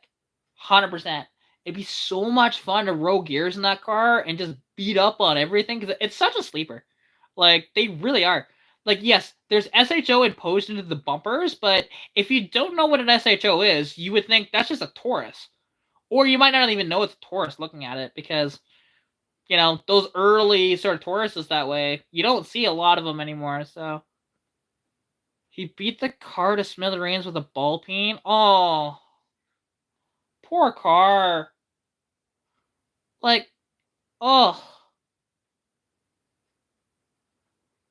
Oh, that is so sad. That is very sad. Well, that's one less CSX out there. Hmm. At least, like, I will say though, with the CSX is that, like, because you could rebody it with just a shadow body, but still, ugh. Found in the St. Louis pick and pull. Oh, that is very sad. My heart goes out for that car, because, you know, that, oh, such a badass cool car that was taken too soon. Taken too soon. And because I'm assuming that it was beaten to smithereens with the ball peen, so like any of the Shelby stuff was probably just destroyed on it too. Because like they had a very unique looking front end on them too. Like they had a unique bumper design, a unique headlight sort of coverings and stuff like that. Ugh. That's just depressing. You know, very depressing. And I'm assuming like when it was in the, you know, pick and pull, it was nearly rust free too. Oh, that's even worse. Oh god. That makes my heart cry. And actually, hang on a minute. I'm gonna go get myself a drink really quick. But don't worry, I'll be right back. It's not gonna take me long. I just gotta coordinate a cat that's all drugged out right now. My lap. Hey, Saber, I need you to move, please. Move, please.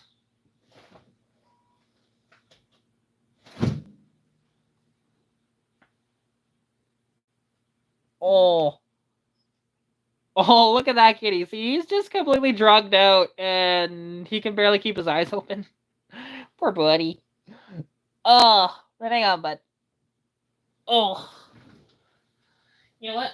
I'll just carry you out here, because I know you're just going to fall right back asleep on my spot, and I don't want you to do that just yet. Hey, sir?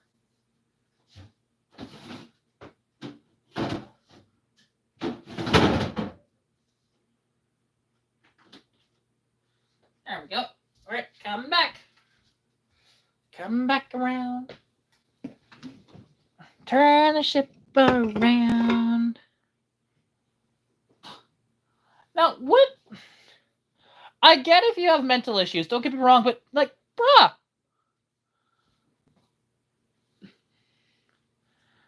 Bruh. That is just, oh, that's so sad.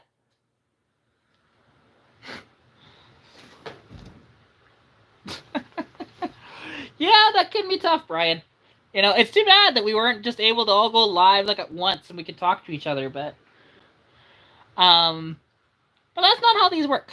So, hi, Saber. Here, do you want? Oh God, you're just so drugged, sir. See now, the drugs haven't really been like kicking your butt too much lately, but I guess today they just did, eh? Haven't really noticed you be like this. Hi, buddy. Very dopey cat.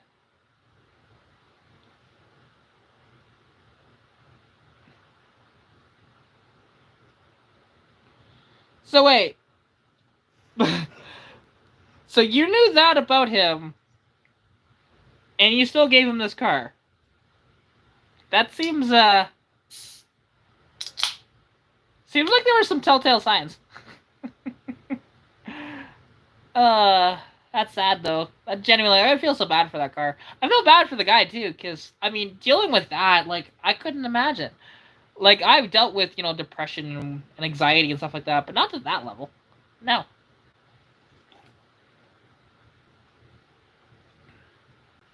I mean, that's fair. I'm not judging you, obviously. It's just like, ugh. There were some warning signs. That's all I'm saying. Ugh. Yeah. That sucks though. It really does. And it's so unfortunate when people are like in that state of mind, because and sometimes you can't quite tell like how far gone they really are. So, ugh, just so sad, so sad. But what can you do, right? You live and learn, I suppose.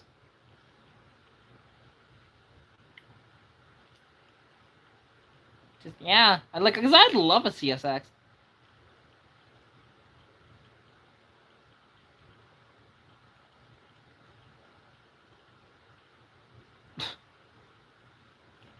Now, how long ago was this? Just out of curiosity,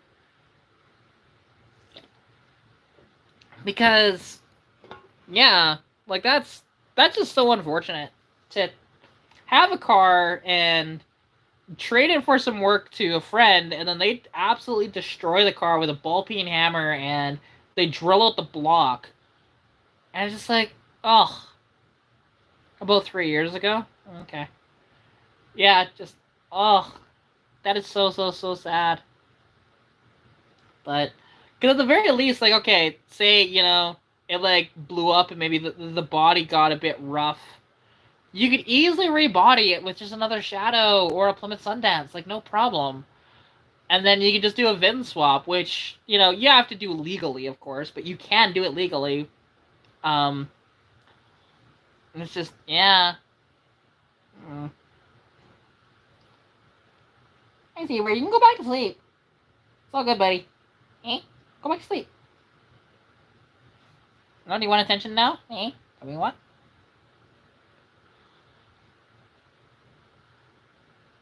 Mm.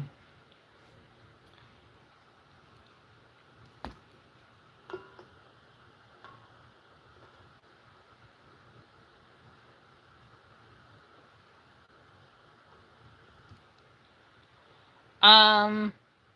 Shoot, now I'm just like kind of out of what I. Um. Yeah, sorry. My brain is just now, you know. Ooh, a Shelby Lancer. Yo, that's not a car you hear of very often. That is really cool.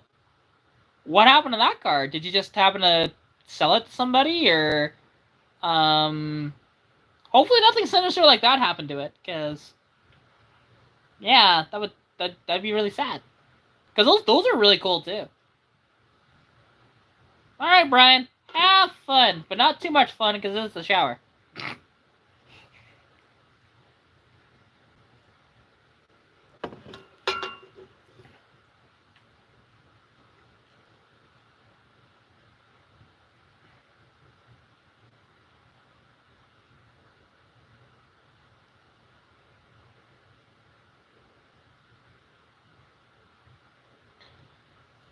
Uh, um, forgot I had this. This is painted like a zebra, but it's secretly it's obviously a horse that's just painted like a zebra because, you know, cheapy China stuff.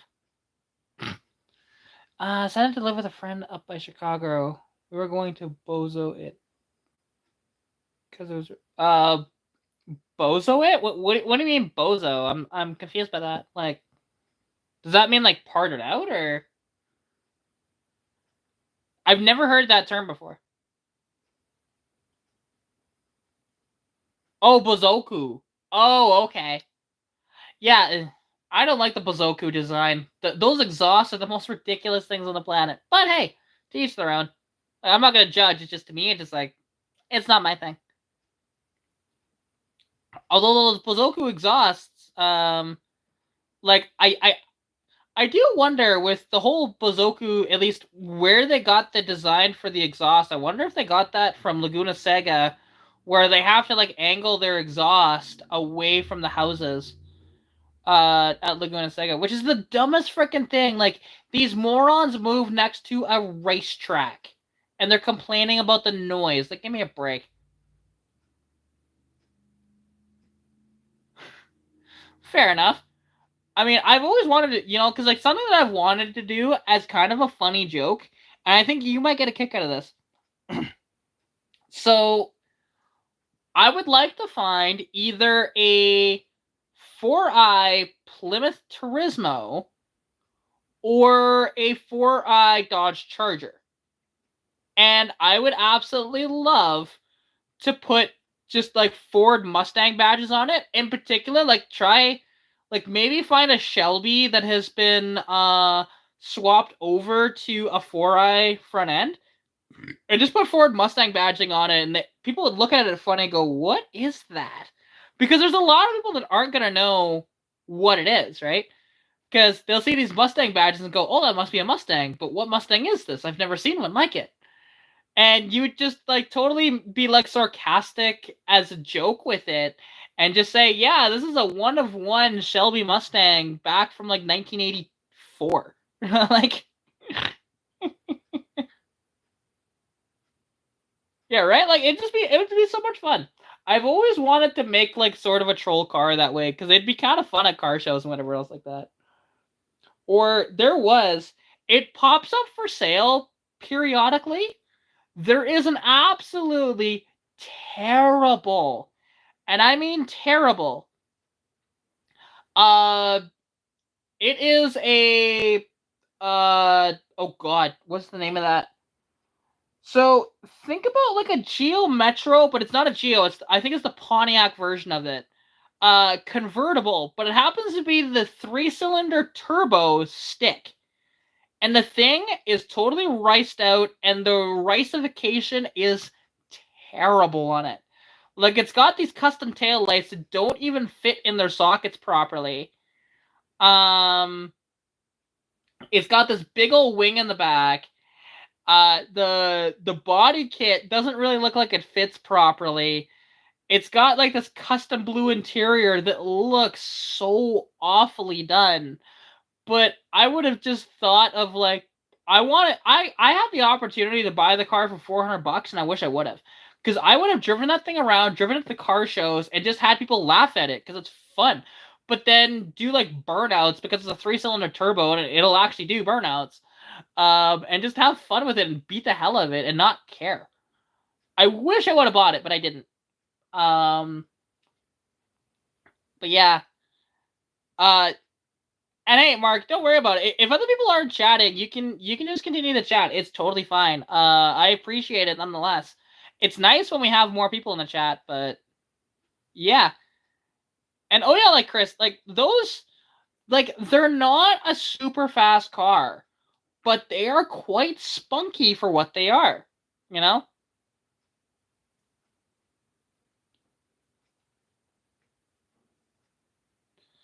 Yeah, like, and here's the thing.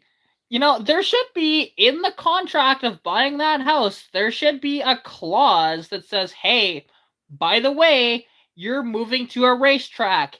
It's gonna be loud. And they should do that. Now, I can understand if, like, hey, you can't do stuff too late. Like, say, absolute cutoff curfew is like 10 or 11 o'clock. That makes perfect sense. That's a good compromise.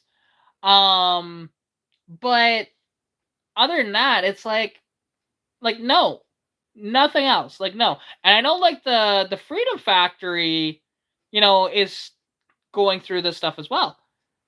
And yes, those were Mark. Uh, the those were straight up Suzuki Swifts, 100%. It was just a rebadged Suzuki Swift. There was a Pontiac version. There was a Chevrolet version. There was always a Suzuki. There was a Geo, like the Geo Metro was one of those. Like, there was quite a few. Like, they're spunky and fun little cars. I have never driven one, but I've wanted to. And like I said, when that thing was up for $400, I should have just bought it. Because now it's gone through like 7 different owners now. It just gets passed around a bunch, and it somehow sells for like 1,500, $2,000 every time it sells now. It's like, why? It's such a terrible car.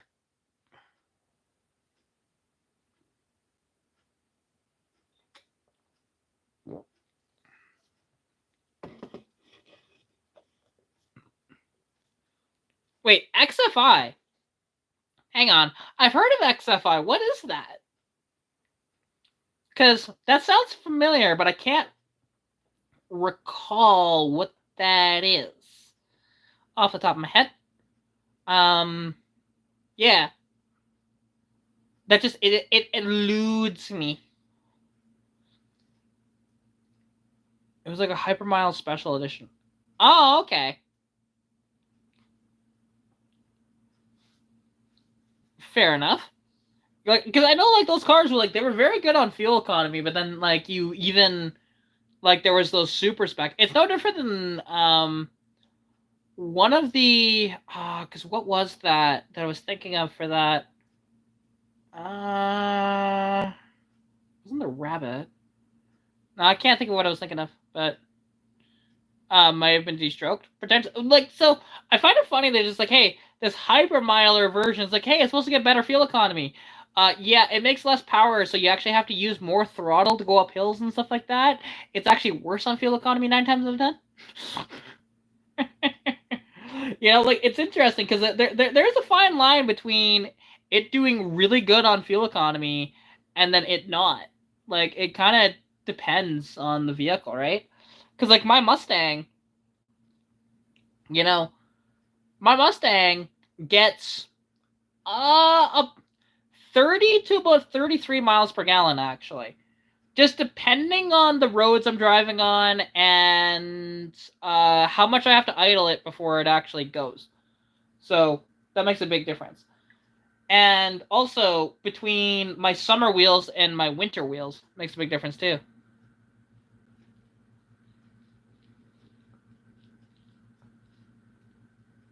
Oh, hey, Saber. Here you go, bud. Do you want down? You can't even stand up straight, sir.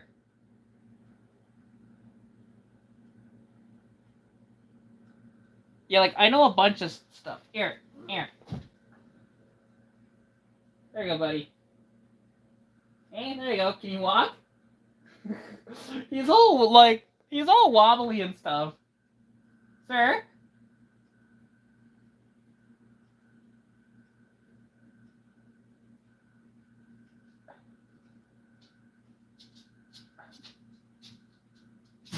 Oh, yeah, okay. Saber. Hey, buddy. Come here. Come here, buddy. Here. Bud, do you need food? Here. I'll put that food back down. You can eat. Because you probably need food. Hey, there you go, bud. There you go.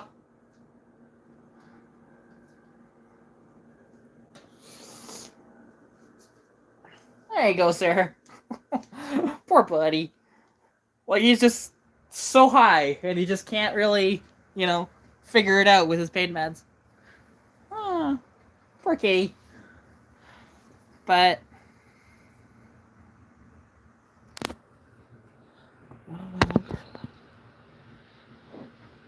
Wait, a 57 Savoy Sport Coupe originally. What did you do to it that it's no longer a Savoy Sport Coupe? Because actually, those are really cool. Really cool. Yeah, those are like such gorgeous cars. Good old Earl Exner design on them, and the big fins and everything. They're gorgeous. Good old Christine. Although Christine was a 58 with a 1 year only 350 in it. Because people think like, wait, 350 isn't that a Chevy engine? Fun fact: Dodge had a 350 before Chevy did. But fair enough. Actually, no, Christine was a 58 or 59. I can't remember. But hey, nice. Wait. Like you have a wait. You have like a Christine build with a 350 or yo. I know it's a 1 year only engine if I'm not mistaken. Like it's a very rare motor. And I don't even know if like, because I can't remember what they are. Because they're not a Hemi, are they? It's out of a Dodge. Still. Like it's kind of interesting.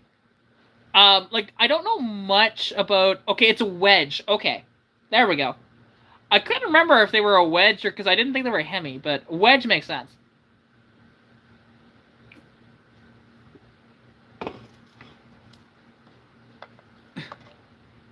Hey, all good.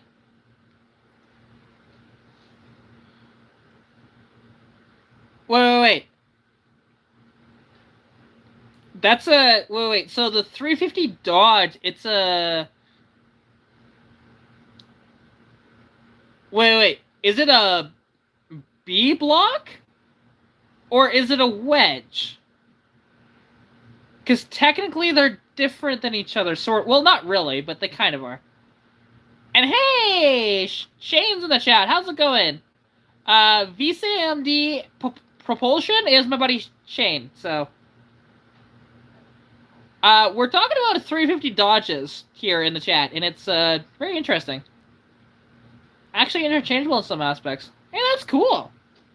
Like, I know it was a 1-year only engine, and they're. I was just so fascinated when I was researching Christine that I found that out. I'm like, huh, it's a 350. Didn't know that. Cool. Exactly. Yeah, no. See, Dodge had a 350 long before Chevy did. It's fantastic. I love it. Was it a 4-door in the book? I can't remember that. I'm trying to remember the. It's been so long since I've read the book. Like, I have read the book before, but I can't think. Oh, like, Shane, I don't really care as much about that. Like, it's one of those things where, like, I'm looking at it, and it's like, do I kind of understand it? Kind of, but I really don't care. It's like, okay. Genuinely.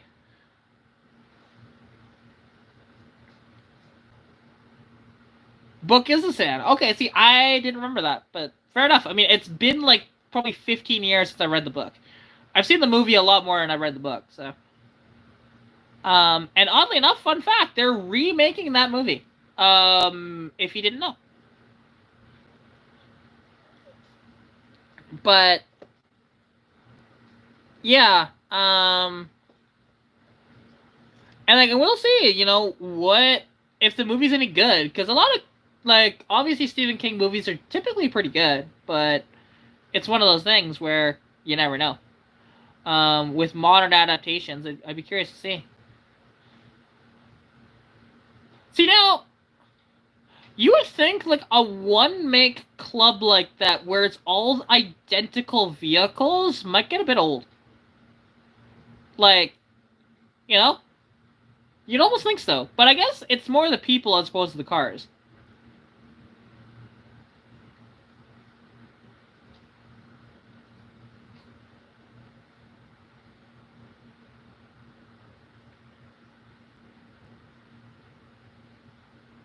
Ah, fair enough.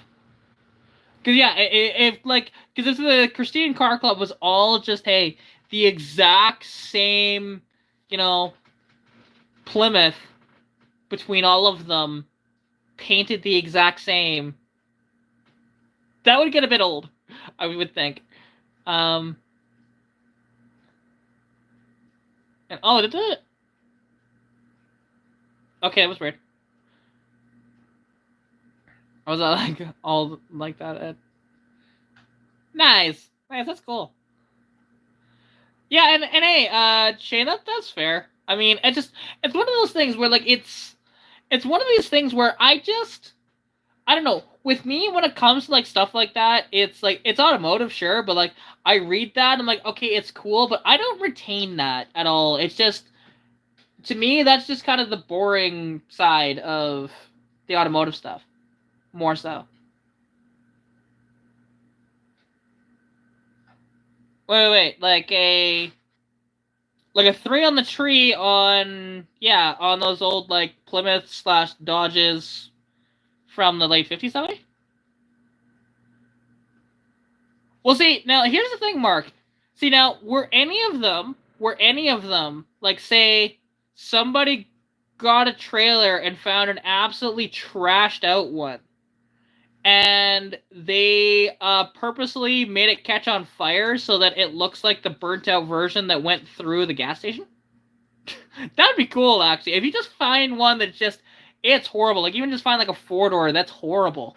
And you do that to it and just have it, like, kind of purposely burnt out on a trailer and then have, like, a smoke machine coming out of it. Like, that'd be kind of cool, actually.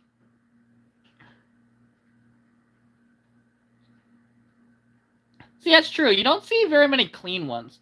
Like, I see once in a while, like, Plymouth Savoys and stuff like that from that time period. You do see the odd one that's kind of cleanish, but yeah. Oh yeah, and that's one of those things because like I know that okay, so like on the tree, right? Because I've never driven anything with manual on the tree, um, but because I've seen people that have adapted like a fourth gear into those, and I always wondered like how hard would it be to do a fifth gear? Okay, hey Saber, Saber, buddy, here, come here. You can barely walk, sir. Just come here. Here. Oh, just come here. Come cuddle with me, okay? Oh.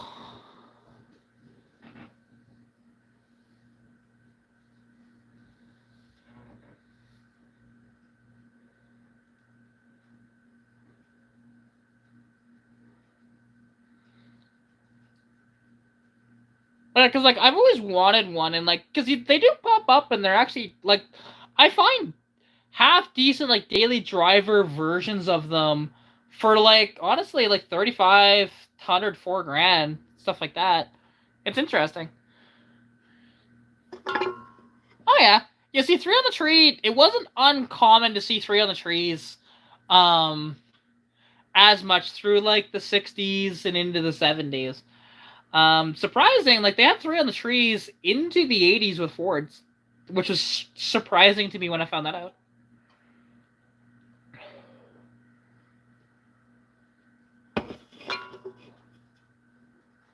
Well, see, and now Shane, here's the thing: you love the engineering side.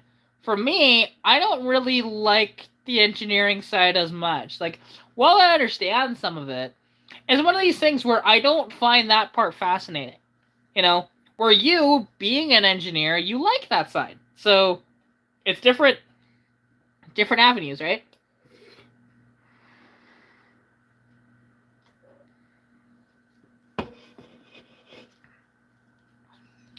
See, Peter, I don't think I've seen that movie. Running on Empty. I've heard of Running on Empty, but I've never actually seen it. So, wait, hang on. Okay, so now we're talking about a bunch of different things in here. Hold on, I am so confused. Let me just scroll up. Huh?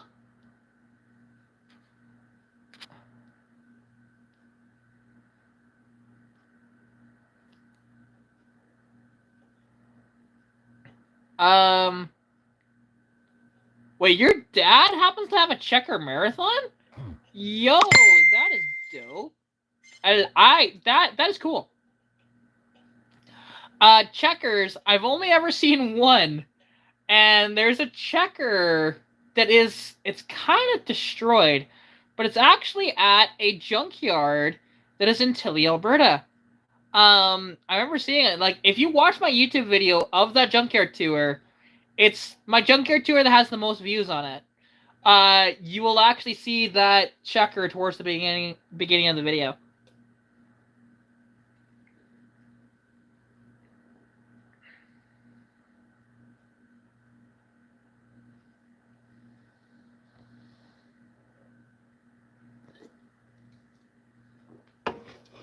Ah, can't fly. But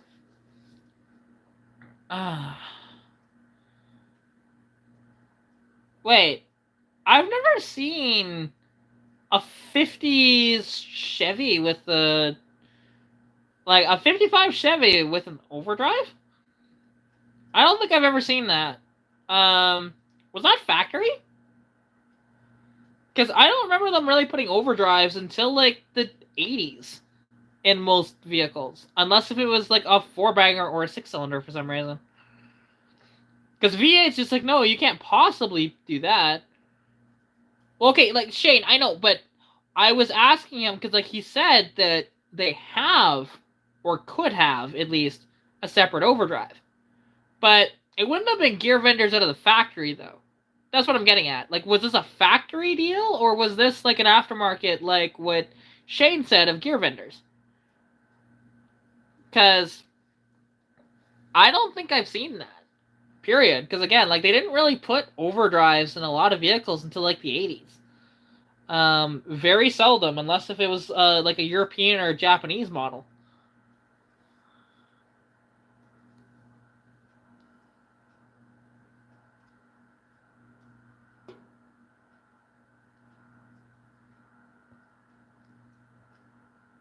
Ah.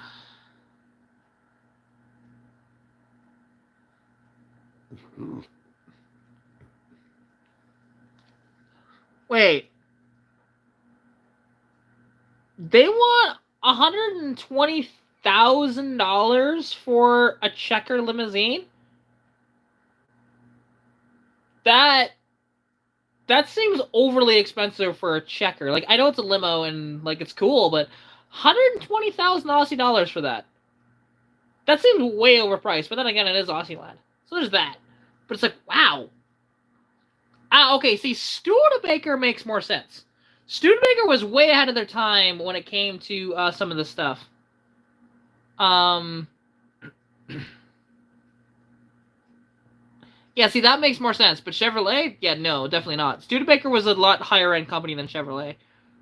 And hey, no worries, Holy Car Mods. It was nice to see you in the chat, and had an absolutely wonderful chat. And good night.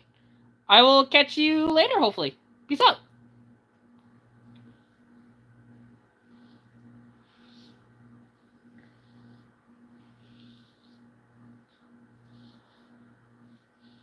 Well, yeah, okay, so, yes.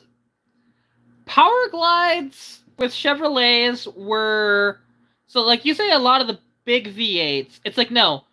Everything had a power glide in it. You could have a power glide with a 250 inline 6. You could have a power glide with a 454 big block. It wasn't, they made them in all specs and sizes. And they were only a 2-speed, but you had to shift manually. But, you know, was a 2-speed. It was cool. I mean, Peter, I get that. It's like, damn, that just seems so expensive for a checker. Like, nothing you see. I have never seen a checker for sale, though. I will admit that, but you know, or at least I don't think I have. Ah, see, and Shane, he might be thinking about that. But like on Studebakers, it makes sense. On Chevrolets, I've never seen that. Not in the 50s, anyways.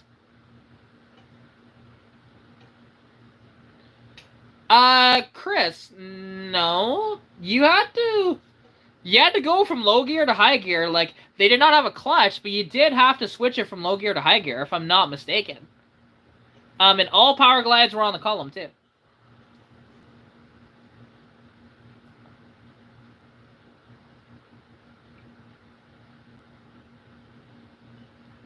Okay, there were a lot of different vehicles that used the power glide. It wasn't just a Nova.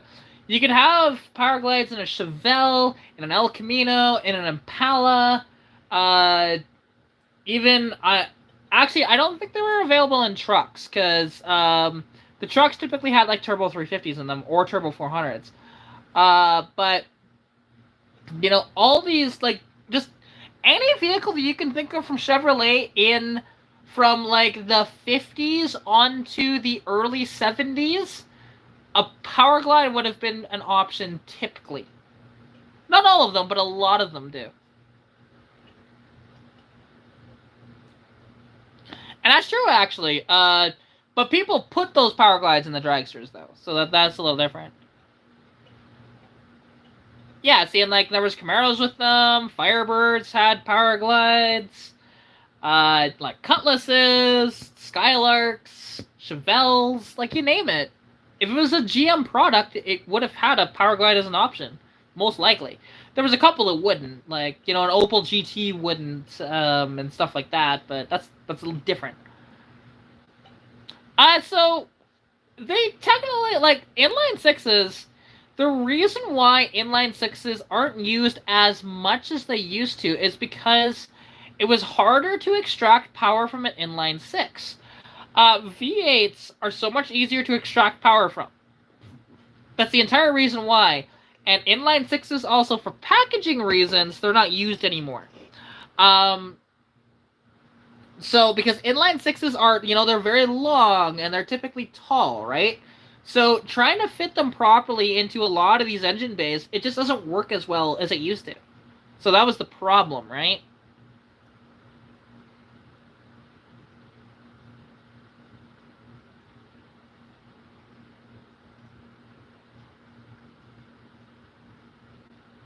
Yeah, like it's all V6, except for Dodge is going to inline six now, which is interesting. No, Chris, that's why would you think that an inline six wouldn't work with a front wheel drive? And no worries, Mark. Talk to you later. Have an absolutely wonderful rest of your evening, and yeah, talk soon. Peace out. But yeah, like in inline six, you can hook up to a front wheel drive that way. You just can't put it transversely mounted. But like Oldsmobile Tornadoes and Cadillac Eldorados actually in the late 60s and into the 70s actually had V8s that were not transversely mounted. They were the right way around, and they just had a different transmission on them, and it would send power to the front wheels. Like, they were front wheel drive. But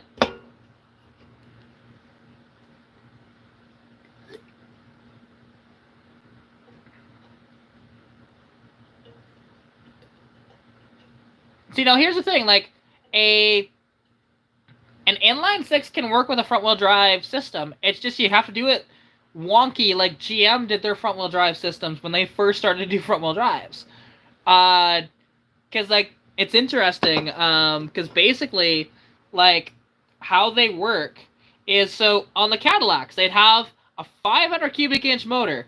Then they'd have a variant of a Turbo 400, which was called a Turbo 425, TH 425. Then it was a kind of a stubby transmission. And that would actually, the drive shaft, instead of going backwards, it would have like a U joint that would go to the side and then go to the front wheels. They're a very different design. Like, you could do an inline six like that if you wanted to. You couldn't do an inline six transversely mounted, though. It's just, there's no way. It's too long. But like that, you could. It's just stupid as to why you would, though. It makes no sense. When GM did that as well, it was just weird that they did it.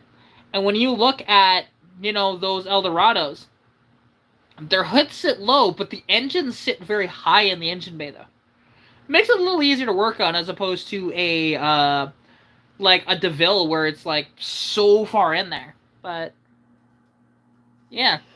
So, and Volvo were weird with their 5 cylinders. Audi did 5 cylinders as well. A few other companies did 5 cylinders, but they were very odd,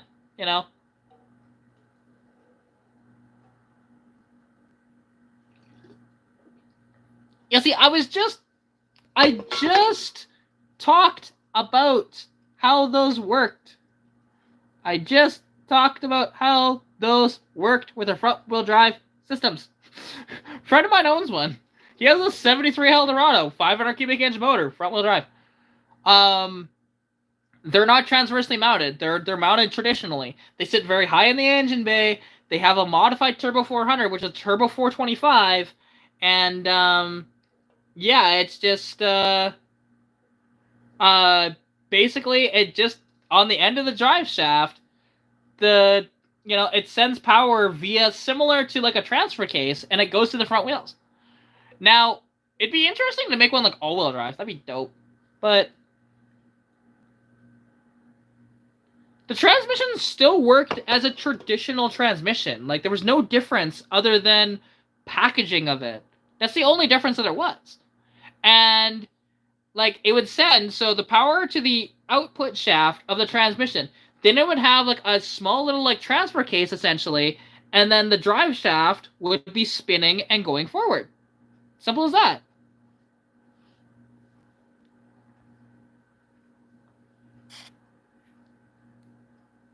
I don't remember them having a chain. I'm pretty sure it was a drive shaft. Or it may have been closer to like a torque tube, which is still a drive shaft. It's just a different style of that way. It's one of these things. Like I kind of researched them a bit. They're really neat. They're cool. I dig them. Um, and now actually, Shane, that wasn't a Pontiac Tornado. That was an Oldsmobile Tornado. They were just the Pontiac or the. Now you got me saying it. Cadillac Eldorado and the Oldsmobile Tornado were sister cars. They used the same front wheel drive system. So, like identical front wheel drive systems on them. And they're neat. I like them. And then eventually, Cadillac decided and Oldsmobile decided, okay, let's do transversely mounted engines for them. And then they did like in the 80s and then into the 90s. So,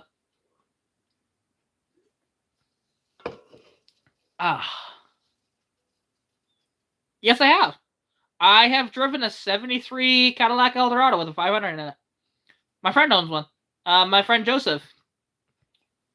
I actually met him at a pick and pull, and we were just kind of checking out what all was there, just kind of having a fun time. And then afterwards, I let him drive my Mustang, and he let me drive his Caddy, which is the second time I've driven this Caddy. Actually, it's a fun car. I would love to do a full review of it on my channel, but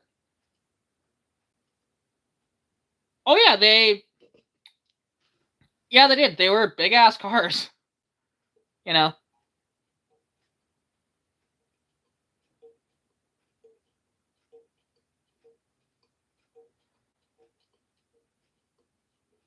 Yeah, like it was very odd, and that's why when you see those, um, when you see those Eldorados and you see the Oldsmobile Tornados, their engines aren't sitting low in the engine bay, but rather they're sitting up high because of that, and because they have a differential up front.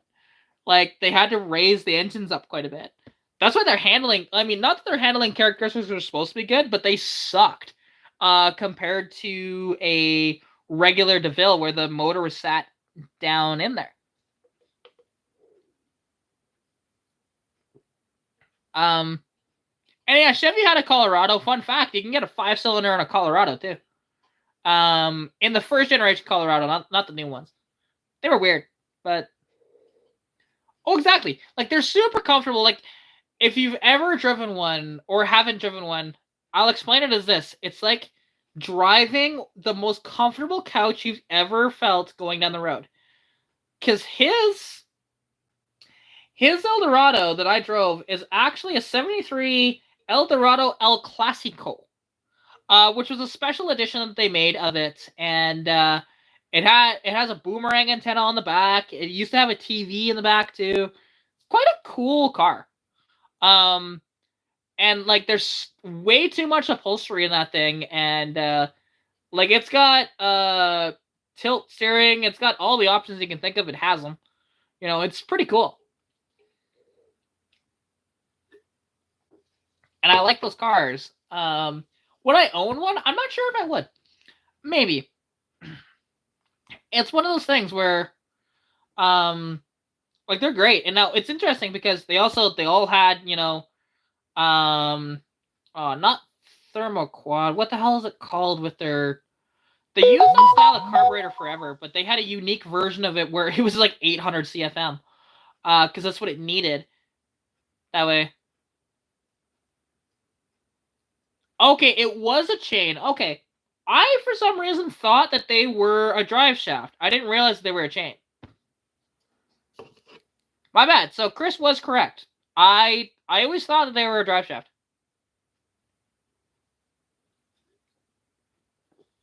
Oh my god, I've said it like 3 times that I've driven a 73 Eldorado El Clasico. I let my buddy drive my Mustang and I drove his Caddy. Did you not get that at all? I've said it like 3 times. Ah, pain. Pain. I have to repeat myself.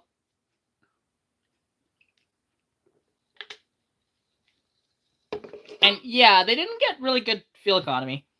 And that's one of those cars as well where if you pin it, you can physically see the gas gauge move. Like, that's how bad they were on fuel economy. But they're cool. Like, I would love to actually, like, build one properly.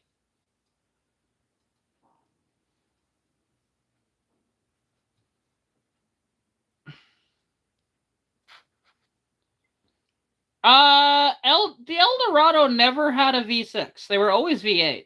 Always V8. Even when they went to in the 90s, they were a V8. The Tornado was actually the Tornado may have been a V6, but oh, and Shane is sending me stuff.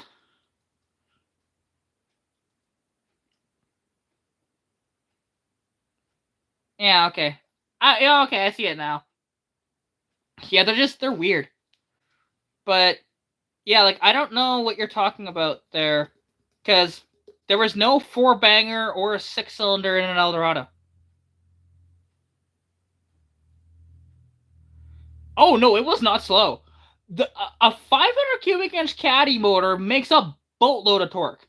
Like those things are fast for what they are. Like yeah, it's a 5,200 pound car, but it's got like over 500 foot-pounds of torque. Like they're not slow by any stretch. But they're not exactly like fast by modern standards, but they're fast for what they are. Like, yeah, because that thing, um, if I wanted to, I could have easily done a burnout with it and then did like, I can imagine that thing would be great for burnouts for distance. Because it'd have like no traction over the front wheels when you're pinning it. I launched it a little bit and I'm like, ooh, it kind of pins you in your seat a bit. And it's just like, ooh, this thing's quite nippy for what it is. Cool. A lot of fun. A lot of fun. Well, see, a 78 Eldorado has all the emissions crap on it, and it was quite dogged down. I don't even think they had the 500 anymore. I think all you had was maybe a 425, if that. Or they may have done Chevy motors by that point in the Eldorado. So, and yeah, like I'd much rather have a Tornado from the 60s, like a 66, 67 Tornado versus having an Eldorado though. I love the look of a Tornado much more. Yeah, I see, bro.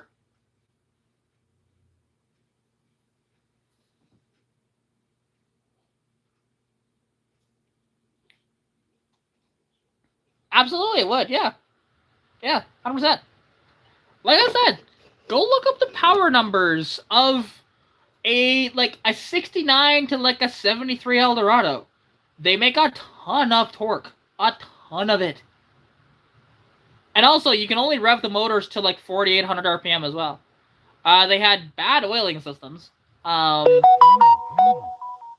there was that, but they were cool.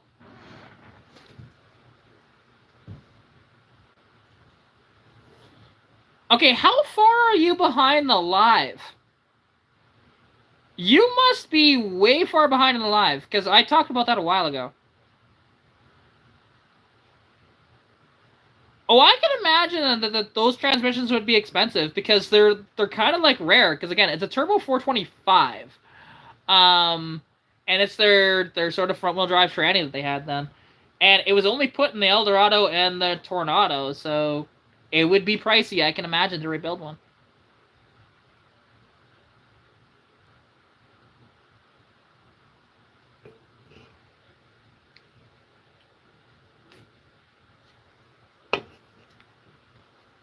Yeah, well, you can.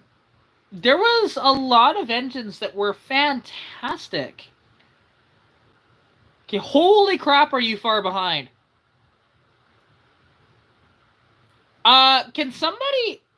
Okay, can somebody type to him that he needs to get his chat back up? Cause he's like 5 minutes behind. Just like, can anybody just type in the chat really quick, just to say, hey, you're behind in the chat? Ooh, that's tough. And hey, T. Scott George. Hey, yeah, it's been a long time. How's it going? And thank you. It's so nice to see you, because, yeah, I haven't gone live in a while. I'm sorry. I've been neglecting my YouTube fans. I'm sorry.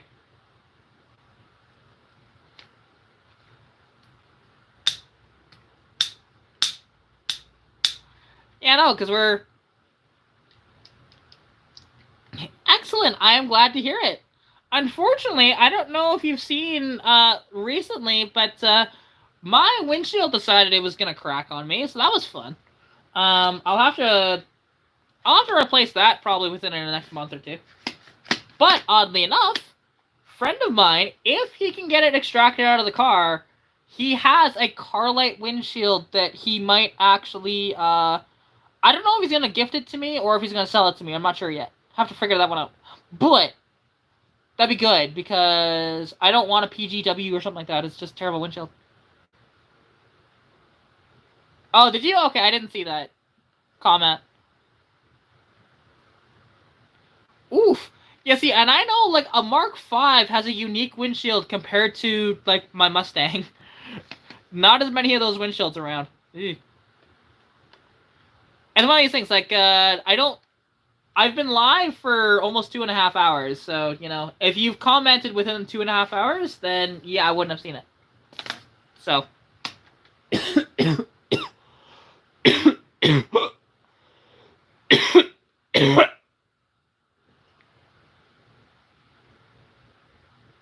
Oh, is it the same as a Fox body? Or like a Mustang? Because I thought they were wider cars, though. Like, I thought the windshields would have been different. Oh. Shoot, I have hiccups now. Ah, okay, cool. That's not so bad, then. Still annoying, though. But it's not like this unobtainium, like, $1,000 windshield. It's only, like, a $300 windshield. But it's still annoying as hell. Cause yeah, when mine cracked, it's just like, oh man, like I noticed it like a few days ago, and it sucks. But what can you do, right? But yeah, like tomorrow. So actually, cause, um, uh, oh wait, no, I think I do remember seeing your comment. Actually, I think I do. I hearted the comment if I'm not mistaken. I think so. I think I did. I was just trying to think because again, I see so many like comments and stuff like that on a day-to-day basis, not only on here but then on TikTok as well. So, and I post a lot more content on TikTok than I do here on YouTube. It's just because of like I'm not limited to like a minute for shorts on TikTok, so I can like reply to comments and be like a few minutes long. Where here I'm only limited to a minute, so it's one of those deals. I just don't post nearly as many shorts as I should. But something though, because I've only talked about this in the live, and none of you have been here for when I talked about that. So my Capri, I am going to be I bought some seafoam for it, which actually, before I go to bed tonight, I'm going to put that full can of seafoam, or maybe half the can of seafoam. I'm not sure yet, into the gas tank of the Capri and let it just sit and fester and hopefully do its work in there. And then I'm going to run that thing until it runs out of fuel. And hopefully that'll clean out the gas tank. Now, I might need to go through a couple of filters, but that's okay. I am more than okay with just replacing filters if I need to. So that's where I'm at. This is Seafoam Automotive, but I couldn't find you know, like that's the one thing. And it's like, when did Seafoam go up too? I remember getting Seafoam when it was like $12. When the hell did it become $17 for Seafoam? Like, because like I've put like a Marvel Mystery Oil in there, but that's the one thing. Marvel Mystery Oil doesn't break down the deposits in your gas tank though. Marvel Mystery Oil is more for your engine, as opposed to cleaning out your gas tank. But yeah, it's so annoying. Yeah, Marvel Mystery Oil is still $13, so which I will use Marvel Mystery Oil in like everything. When it comes to like actually like engine tuning, I use Marvel Mystery Oil.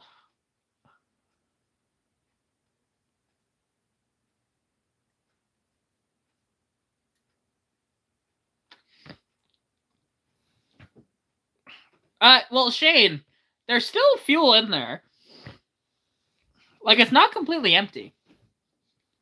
And I'm okay if the carburetor actually gets gummed up, because I have another carburetor put on the car. The carb is a piece of shit. So it's fine. It overfuels like a bastard, and it's horrible. It really is. Like, that carb is terrible.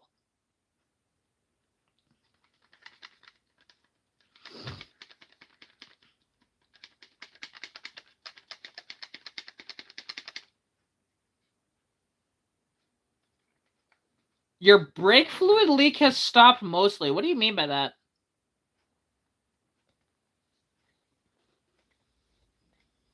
Yeah, I mean, like I said, I'm probably not going to put the full can in there, but, do like a quarter or like half the can. And then when I fill it up with fuel again, I will put the rest of it in there. So, and then just run it and then drive it and then see if it breaks down on me again. Because otherwise, I don't really want to just drop the gas tank. So, I'd prefer not to drop the gas tank. I'd prefer to put additive in it, and hopefully that cleans the tank. Hopefully. I don't think it's gonna work, but it's worth a shot. It also makes a decent YouTube video, so I was just like, hey, will this work?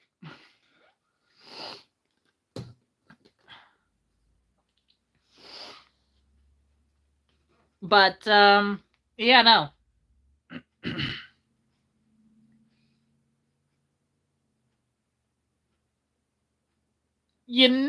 You could just fix your brake line.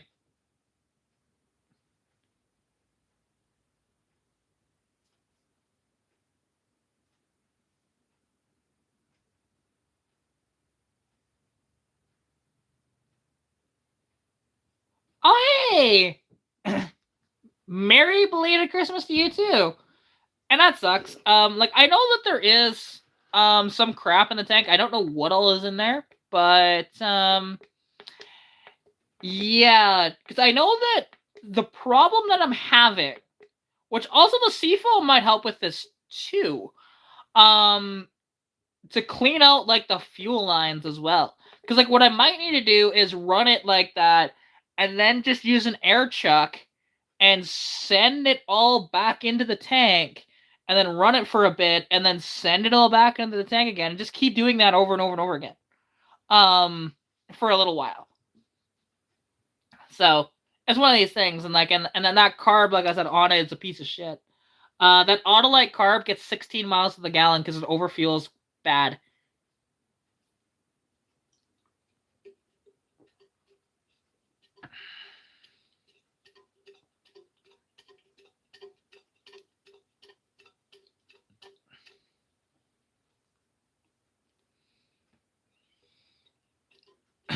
That costs money? Yeah, but it's not as expensive as you think.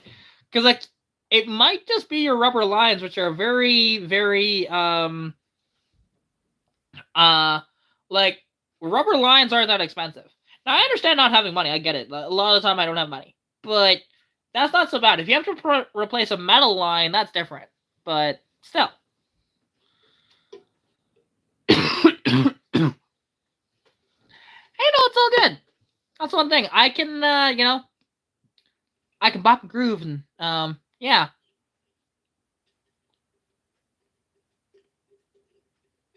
That is just so sketchy, Scott. Like, genuinely, that is very, very sketchy.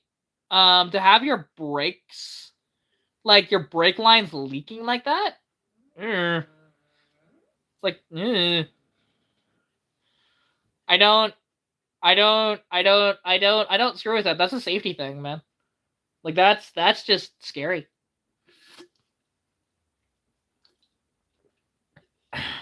What's going on? Okay, it's just doing that. Okay. But yeah, no. Sorry, my brain is just not working here. I've been live for like 2.5 hours, so there's that. Just hit a snag. But yeah, so with the Capri, like, I want to focus on the Capri for a bit because I'm not. Anything I do to the Capri is not going to cost me very much money. The Mustang, anything I want to do to the Mustang is going to cost me a bit more. So if I can get the Capri good, then I won't trade it for the Eagle, and then I'll just have this awesome Capri again. And I can daily drive it, and I can park my Mustang. Except for when it's like really, really slippery out, then I'll take the Mustang because it has a limited slip diff. Because I actually like driving the Capri. Oh yeah, so if you've not seen, I was potentially trading my Capri for an AMC Eagle. It's an AMC Eagle wagon. They're really cool. It's a 1981 actually, which is interesting. Because 81s always seem to attract me for some reason. No idea why. But the problem is this car is kind of tatty. Like, while it looks pretty good on the rust side compared to my car, it looks like it was just quite neglected. It needs the exhaust put back on it, and the interior is quite dirty, like very, very just like stained seats and everything. It just doesn't look as good. So it's one of these things.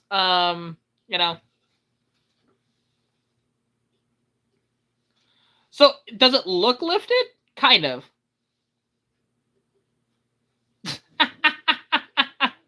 So Chris, you're not wrong when you say that. Because so other than the Matador and the Ambassador, every AMC essentially made after 1973 were all AMC Hornets. They're just different variations of the Hornet. And it's interesting because, okay, what was all the Hornet? So the AMC Hornet, the Gremlin is Hornet based. The Pacer wasn't. You had the there was a Spirit, the Concorde, and then of course the Eagle itself. 5 different cars that were based on the same car.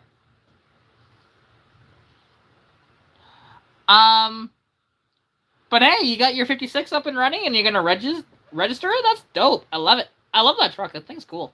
It's very much like, hey, 90s personified, but it's cool.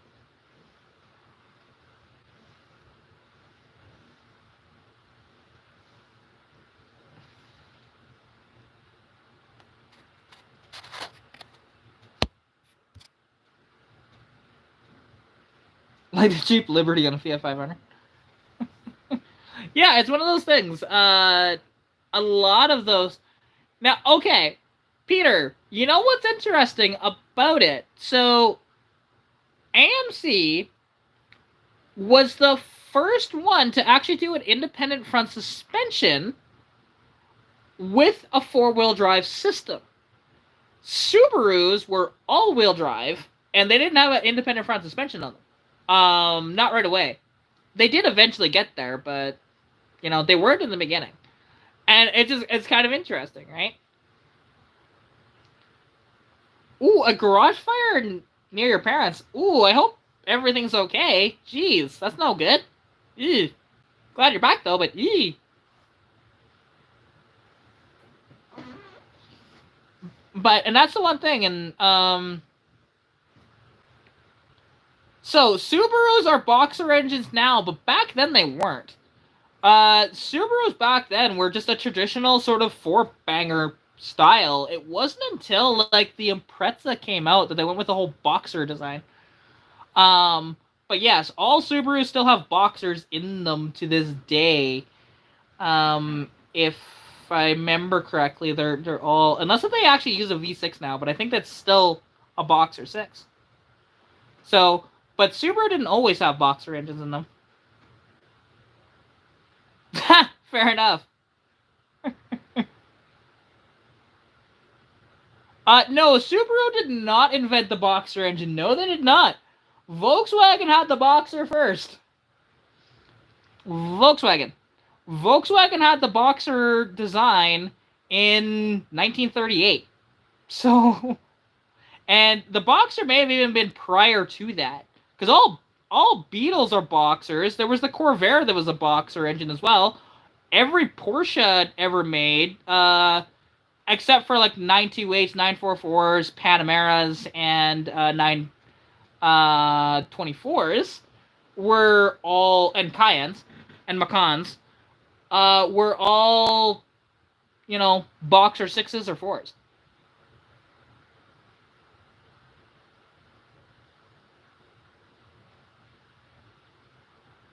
See, now, okay. Uh, Actually, Shane, that's not entirely correct.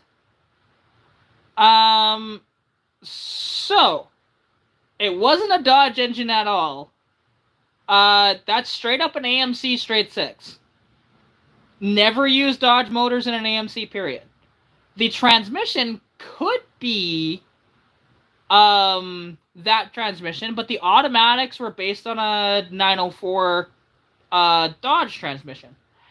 And the transfer case, depending on which model, but most of them were Jeep transfer cases, actually.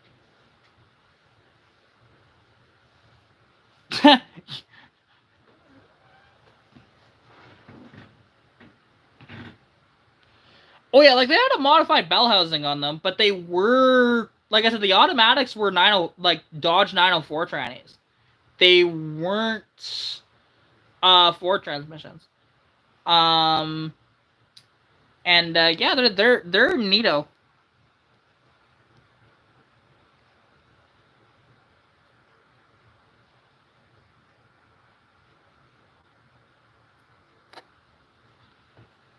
Yeah, so like here's the thing.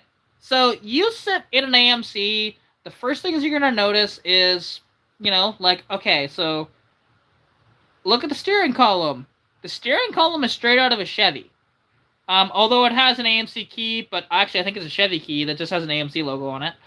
AMC column. Or sorry, Chevrolet column. The brakes are, I believe, well, actually they're Jeep, but Jeep, I probably stole them off of Chevrolet. And then, yeah, there's a bunch of different stuff from a bunch of different vehicles. Like, their climate controls, I believe, from Dodge, too.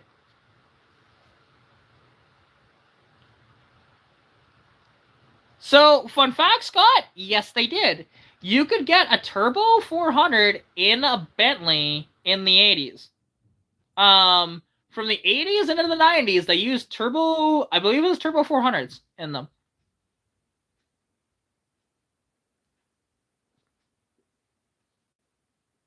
Uh, I'm trying to remember if it was a Ford transmission. T15. Because it was a Tremec that they did use, and actually you could get a T5 in an Eagle too. But I'm not sure if that was inherently a Ford transmission though, per se.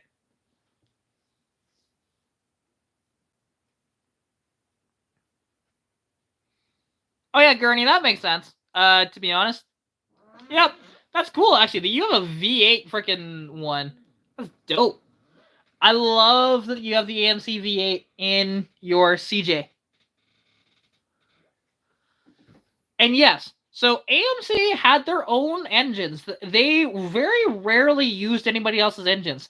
The only time that they used anybody else's engines is with the Eagle. For a couple of years, you could have had the 2.5 Iron Duke, but then there's also a 2.5 AMC straight six.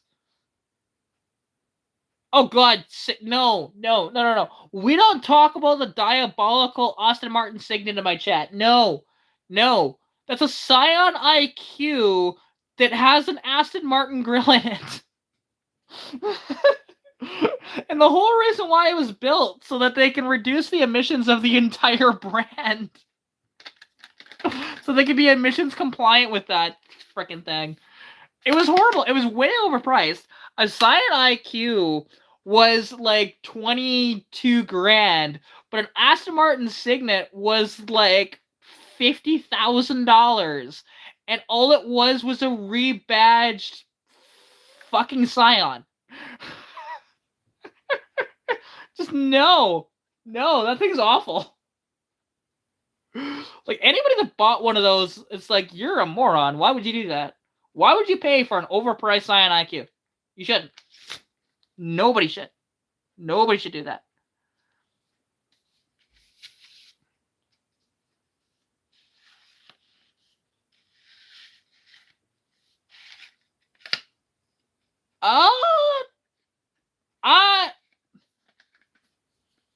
Are you sure about that, Murray? Because I'm pretty sure that the XJs only had the 2.5 or the 4 liter. I don't remember a 2.8. I could be wrong, though. Could be definitely wrong. But I don't remember a 2.8 being available. Maybe I'm wrong. I will fully admit when I'm wrong, but it's just like, I don't remember seeing them or even hearing about them.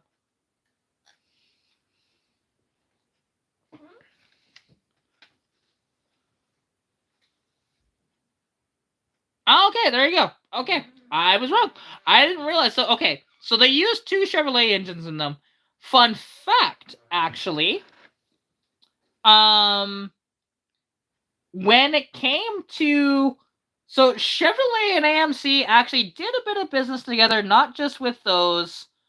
So yeah, like, so obviously Jeep used the 2.8 V6.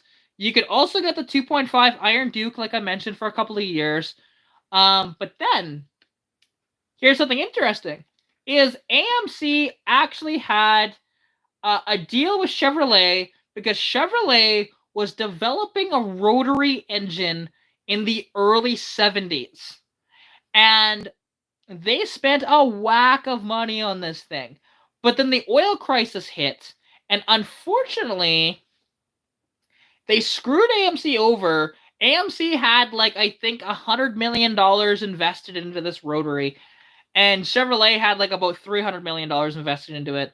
And then they scrapped the whole idea. They did not give AMC the plans or anything for it, and as a result, in the 70s, the situation was kind of soured between the two companies. So,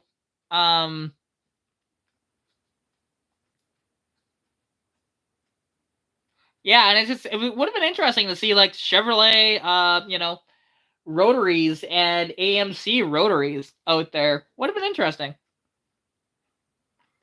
Was AMC ever bought by anyone? So yes, actually, AMC was bought by Chrysler in 1987.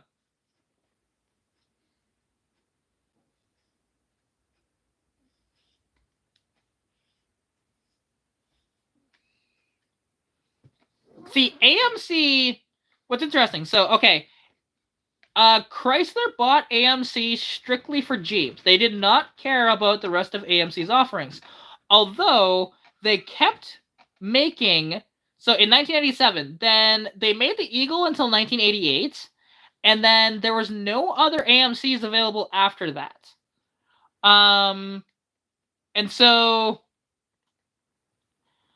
the thing is with that, the company then became, like, rebadged Mitsubishis, essentially. You had, like, the Eagle Summit, you had the Eagle Vision, and you had the Eagle Talent. Now, the Vision was just an Intrepid with different clothes on it. But, and yeah, it's a very interesting thing what happened with AMC. It's sad. It's very sad, but what can you do?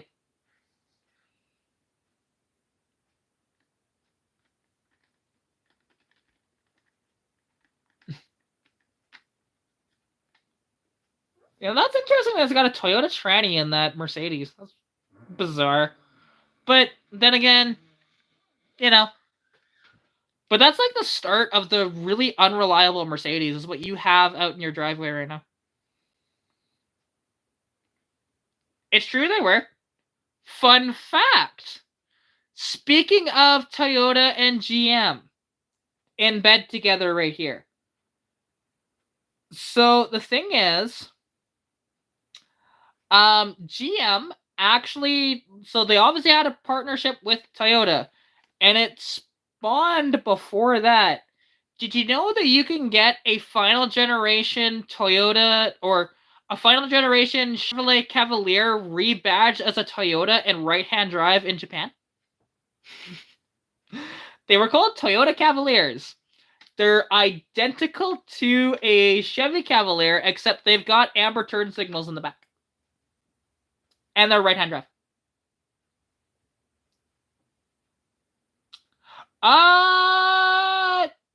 Hang on. Crossfire was a 3.5? Weren't they? Hang on. The Crossfire, didn't they all have the... Because they were all based on the SLK 230. Didn't they all have like 2.3s or 2.6s in them? I don't believe they had a 3.5. I think you're wrong on that. I think they were all 4-bangers.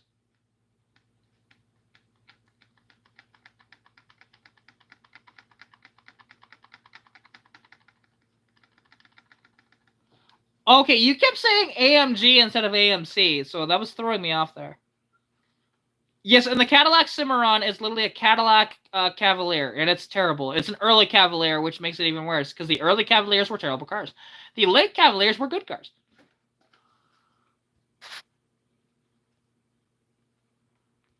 But yeah, so Peter, when the Crossfire was created, Mercedes owned Chrysler. And the Crossfire was a rebodied SLK 230. They did not have Dodge motors in them. I thought they all had, like, even the SRT. I thought the SRT had a Mercedes engine in it. Like, I'm pretty sure they were all Mercedes engines, because I know there were SLK 230s underneath them. Because I thought they never got the compressor motor, I don't think. I'd have to look it up, but I don't think they got 3.5s. I don't know, somebody look this up. I'm not sure. So somebody has to look this up. Because I can't look it up because I'm live.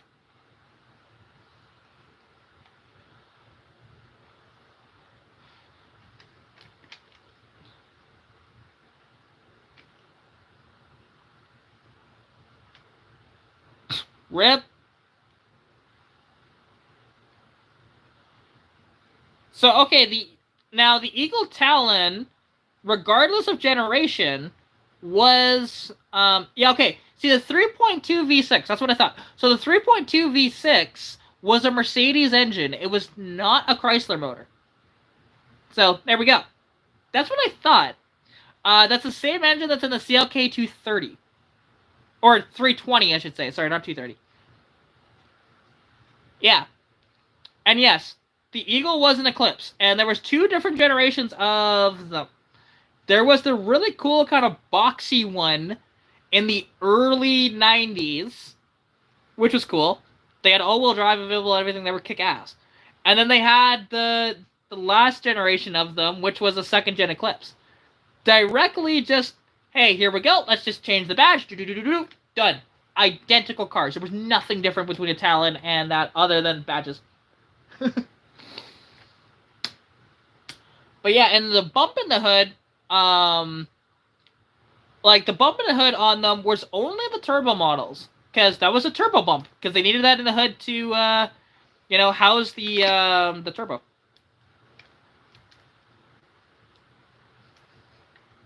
Essentially. So yeah, it's pretty cool. I think of, or not necessarily the turbo, but like not necessarily the turbo, but the intake ducting from the turbo. There we go. That's what I was thinking of. Again, when you do this for 3 hours, your brain kind of just stops for a minute, and you have to really think about it.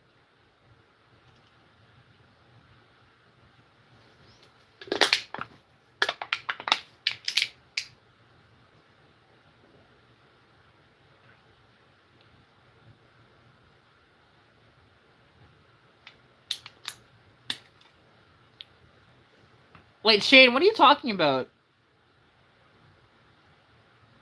Yeah, I was gonna say, the Dodge Stealth was a 3000 GT.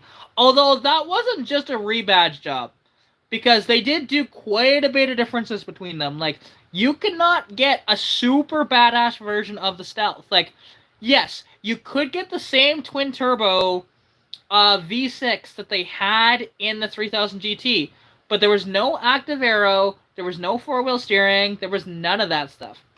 So, but underneath they're the same car. Interior-wise, they're pretty much the same too. But it wasn't just a straight up rebadge job like the Eagle Talon.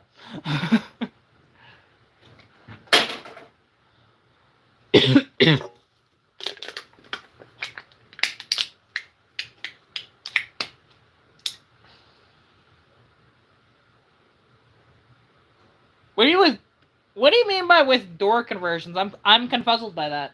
What do you mean by that? Oh, that was a miss. That was a fail. Epic fail. Okay.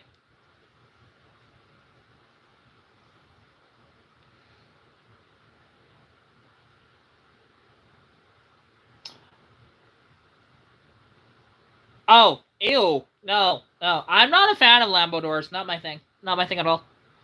And no, I never have, Shane, but I know somebody who probably has. My buddy Grant happened to own a built 3000 GT VR4. He built it out to be about 600 horsepower to the crank, but when it comes to putting it to the wheels, it was closer to like 450 because all-wheel drive. And the thing is, the thing that's nightmare fuel on a 3000 GT, it's the vacuum lines. There is like over 100 vacuum lines on that. They use vacuum lines for like power windows and power locks. The power antenna is done with a vacuum line. It is stupid. It's like, you know, cars back in like the 50s when they had power options, it was all vacuum operated. I wouldn't. I don't know if I'd say a 300ZX is a better car, because they're both really cool, awesome cars, and they're both have their reliability troubles. But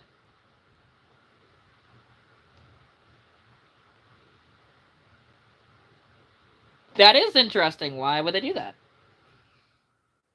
Interesting. I like that.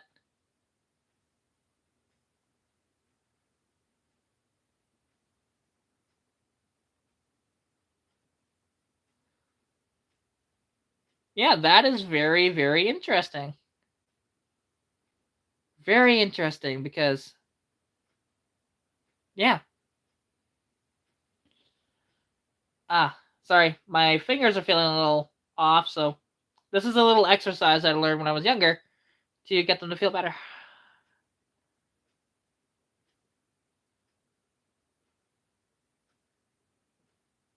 See, I owned a 91 Chevy Lumina Euro 2-door with, or actually no, it was a 4-door, sorry. Not a 2-door, it was a 4-door. 4-door with a 3.1 in it. Now, unfortunately, I might still actually own that car and have it as a daily driver if it wasn't for the heater core was not working properly and bleeding the system. I could not get it to work either. So it was one of these deals, and I just finally sold it on because it would have been a good like winter car for me. That thing was so comfortable, so comfortable.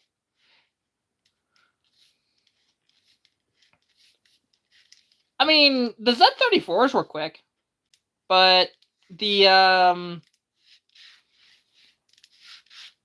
3.1s were okay. They weren't like, oh my god, fast cars, but they were okay.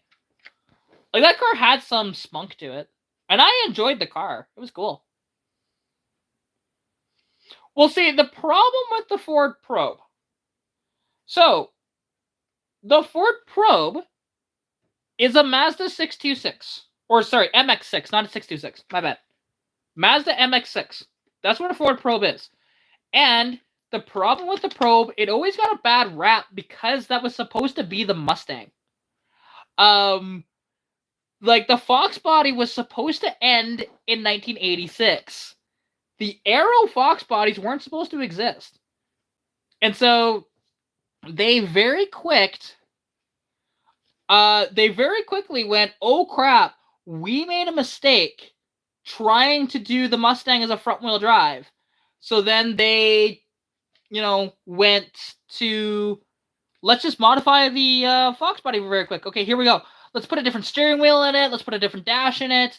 Let's slightly change up the interior. Let's give a different front end on it. Let's put different taillights on it. Okay, boom, done. And then you got the Aero Mustangs from that.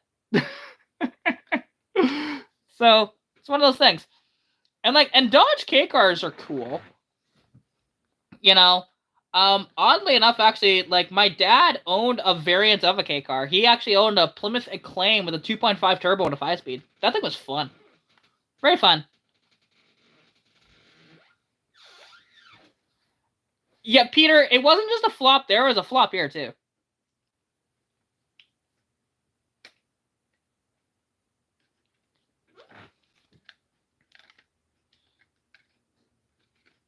What, are you talking about my, like my dad's Acclaim?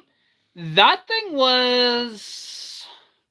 I want to say it was like an 85 Acclaim. Maybe 86. And yeah, the Merkur XR4 Ti is essentially a Ford Sierra Cosworth with a 2.3 turbo in it. That's pretty much what it was. They're cool. I would potentially own one, but I don't know if I'd play with that 4-banger very much because they're unreliable as hell. I would almost do a V8 swap in one. Because you can, actually. They actually made, fun fact, you could get from the factory a Merkur XR8i, which was a 302 in a Merkur. Or Merkur, technically. But there was also different Merkurs, because like there was a Merkur Scorpio, and I think there was one other Merkur that they had, too.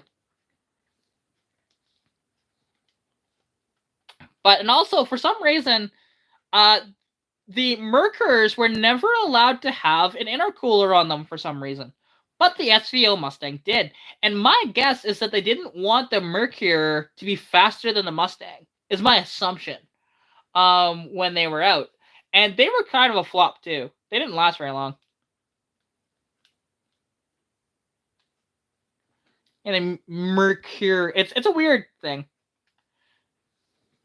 No, Shane, go look it up. There was a V8 option available. Now, it's possible that it wasn't here, but it may have been somewhere else. But there was an XR8. I promise you that. Same car, but with a 302 in it from the factory.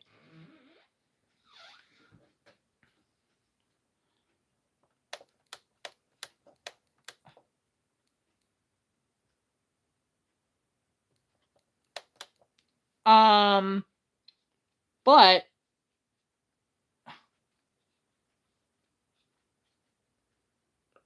which one are we talking about here? Like, I swear that they put V8s in those Merkurs. Just very, very rare. Unless if it happened to be, maybe it was a custom thing that was done as a conversion back in the 80s. That's possible. It may have not have been factory. But I've heard of them. And they're cool as hell. I would do that to them. 100%.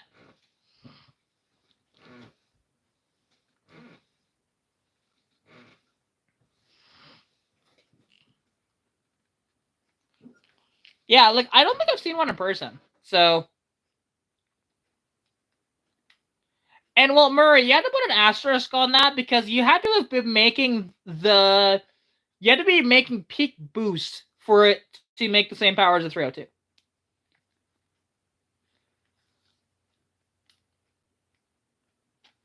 Yes, it was in Europe, but, like, the thing is, you look at it, it's straight up a Ford Sierra.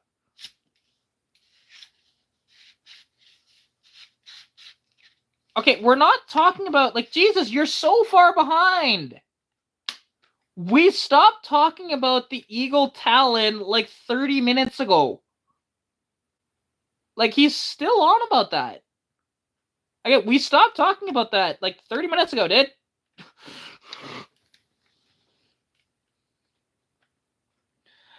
Yeah, they kind of, you know, if you squint, they kind of give you that Saab vibe, I suppose. Yeah, they kind of do. They're cool. I would own one, but I don't know if I'd screw with the if I'd screw around with the Turbo 4 in them. Like, I might play with it a bit until it, like, starts to give me issues, and then just swap it over V8. Because oddly enough, like, they had a T15 trans in them too. The T15 is weird because it has the reverses in a weird spot on those. Because instead of being over and down, it's up like that. It's weird.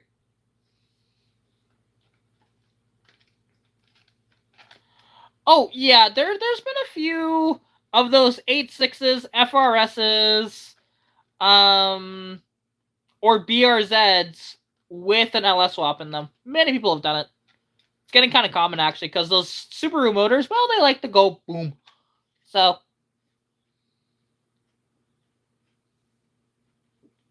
Oh yeah, like there's a lot of those type of cars out there that, like, in the 80s there was a ton. And yes, there was an all-wheel drive 3000 GT. It was the VR4. It had full-on active aero and four-wheel steering on it.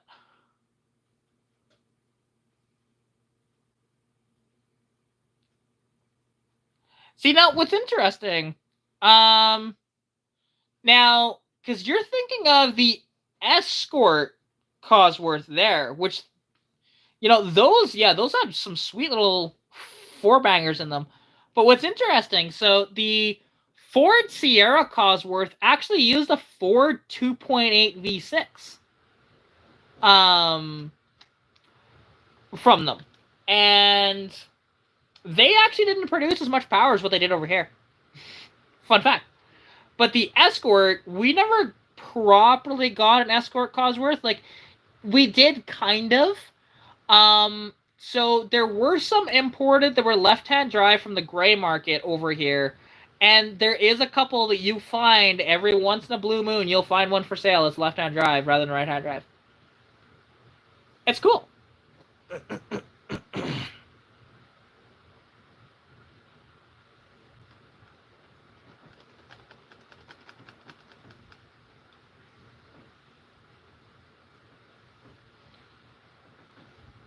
Yeah, because, like, this is the one thing, like, he is so far behind in the chat. Like, so far behind. Like, he's a good 20 minutes behind in the chat. I have a sneaking suspicion. And that's the one thing, like, you gotta pay attention to that. There's a little bar at the bottom of your chat where you can look at, and you can hit it back to live. Because if you have kind of iffy internet, it'll do that. It'll keep lagging on you like that, so...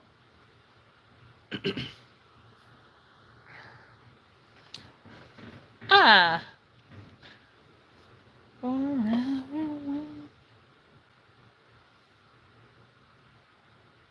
Hi, Saber. Hi, buddy.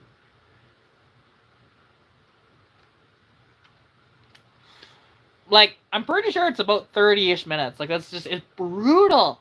Brutal.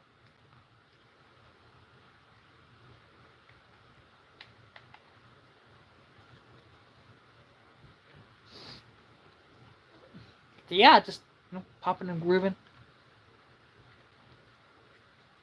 Oh, the Scorpios were interesting. I've never seen one in person, but they're neat little cars. I believe they're all front-wheel drive. Hey, thank you so much for the donation. Much appreciated. Much love to you and much love to the chat. Thank you very, very much for the donation.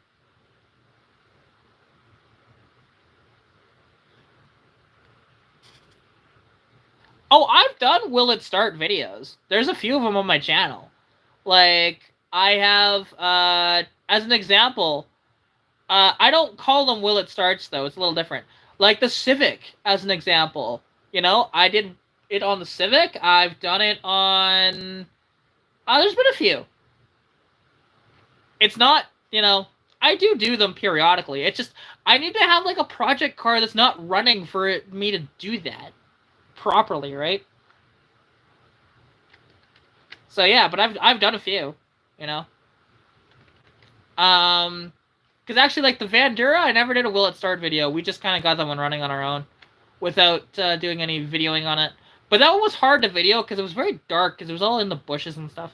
Like literally, when I had the Vandura, it was stuck in the bush, 100%.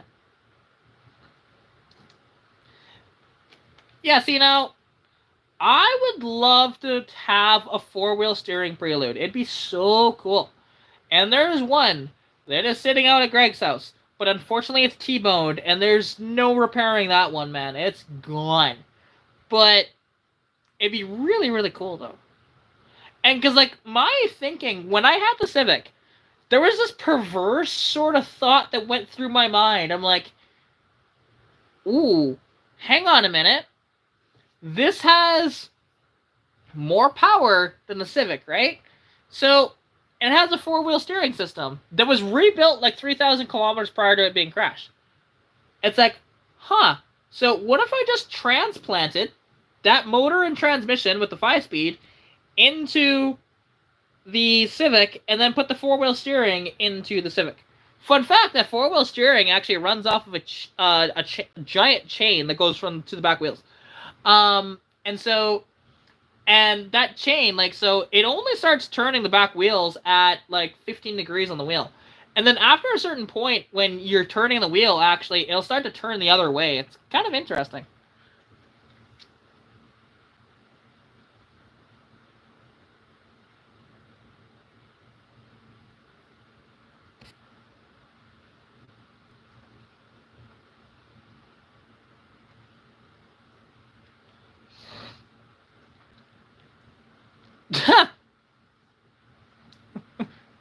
Oh, a 1980 Prelude. Those are unusual. Like, when you see them, they don't look like much. Those first-gen Preludes don't look like much, but they're pretty cool. They're kind of rare, and it wasn't until, like, the mid-80s where they started to be, like, come really cool cars. But that is interesting. There's one of those first-gen Preludes here in town. You don't see them very often, but they're neat. Has your screen mirrored? What the hell? That's weird. Like, you shouldn't have it turned on. Like, you'd have to turn it on every time for screen mirroring off your, like, phone or whatever. That's weird.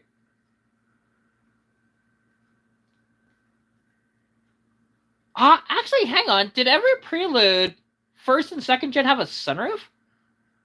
I don't recall. I know our Accord had a sunroof. That thing was cool. My dad had an 87, well, actually, it wasn't his. He was borrowing it. But there was this 87 Accord four-door that had a JDM swapped motor in it, and it had a 5-speed manual. But unfortunately, Russ took that car, and it was becoming too dangerous to actually drive it. So, yeah, that's what happened to that one. But it was cool.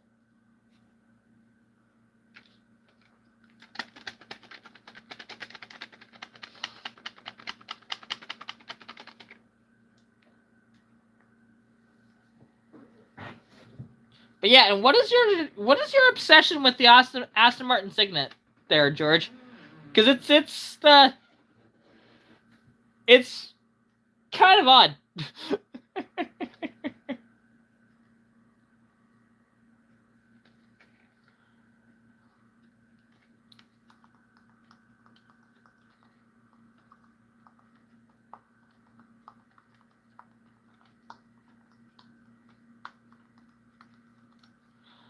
Ah, but it's one of these things where like there's a lot of old cars that like I would like to potentially own.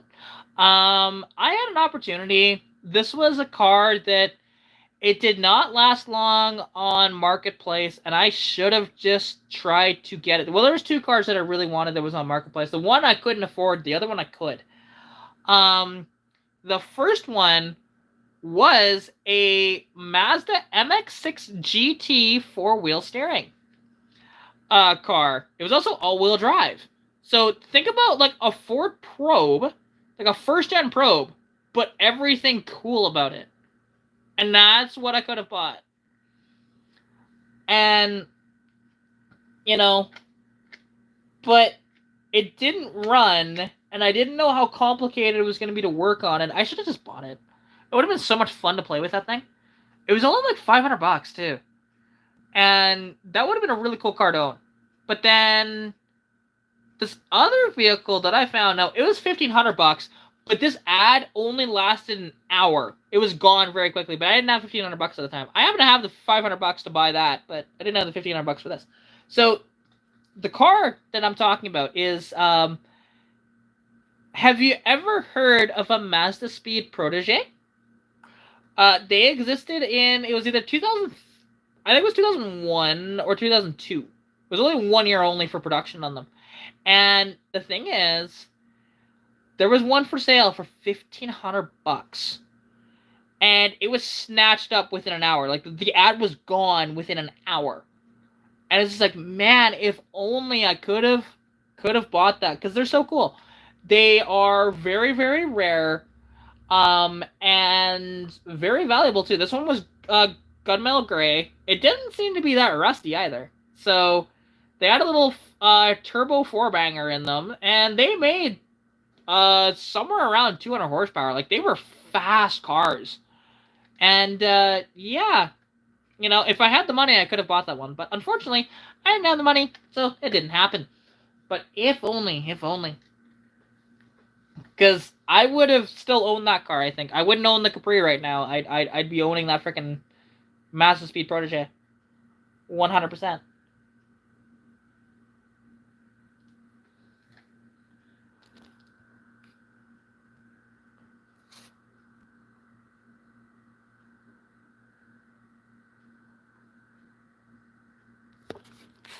Okay, just do that. There we go.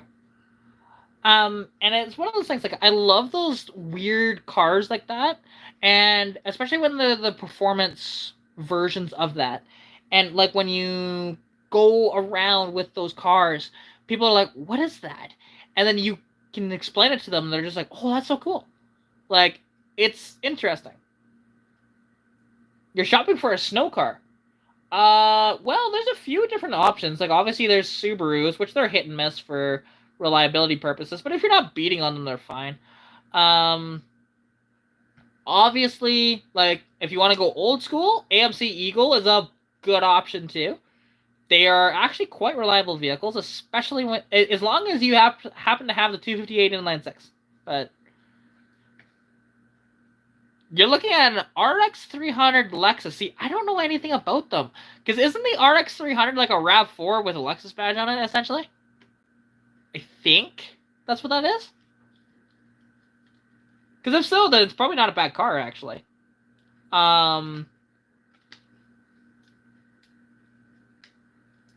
Oh, Toyota Highlander. Okay. Okay. See, and that's one thing. Like I said, Lexus is a bit of a blank for me with a lot of their vehicles. There's some that I know, like obviously the IS300 I know, the LFA I know, like stuff like that, of course. But yeah.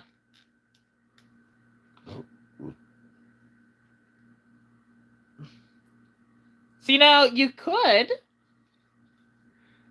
attempt to find like an because if you want like a wagon or SUV ish, I would actually go with maybe like a Dodge Magnum SXT all-wheel drive. Great cars, honestly. My dad owns one, and it's fantastic.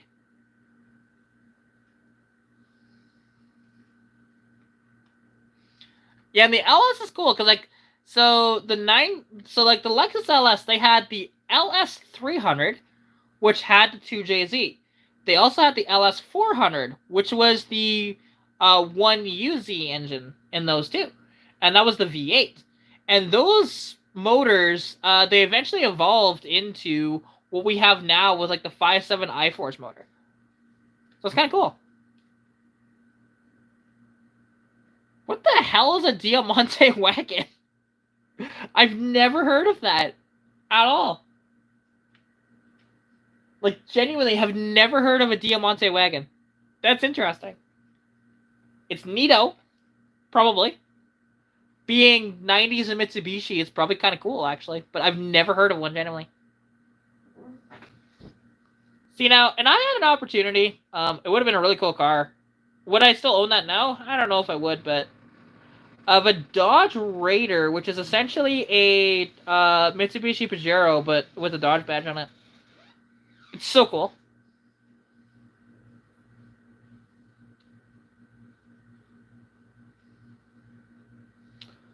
Mitsubishi Magna. See, and again, like, I don't know that model at all.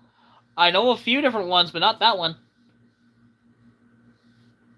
You know, like Mitsubishi, like I know a bit about Mitsubishi, but there's a blind spot on a few different things. Like the Diamante wagon.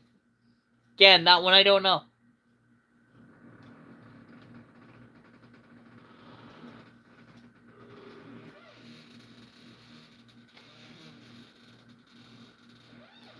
Ooh, I'm actually getting low on battery here. I am.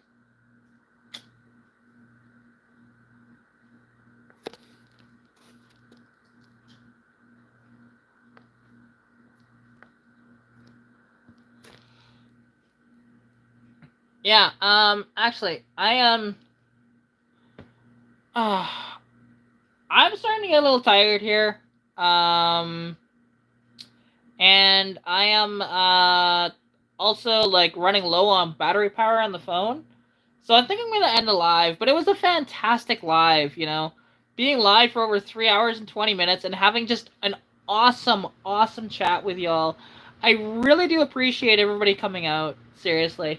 But I think I'm gonna end the live. As much as we're having such a good conversation, it's one of these things. I'm getting tired. So thank you all for tuning in. Y'all are absolutely incredible. And yeah, I'll catch you all later. Good night, everyone. And Merry belated Christmas, or Merry Chrysler, or Happy Yule, or Merry everything and Happy whatever. Because, you never know. So, anyways, bye!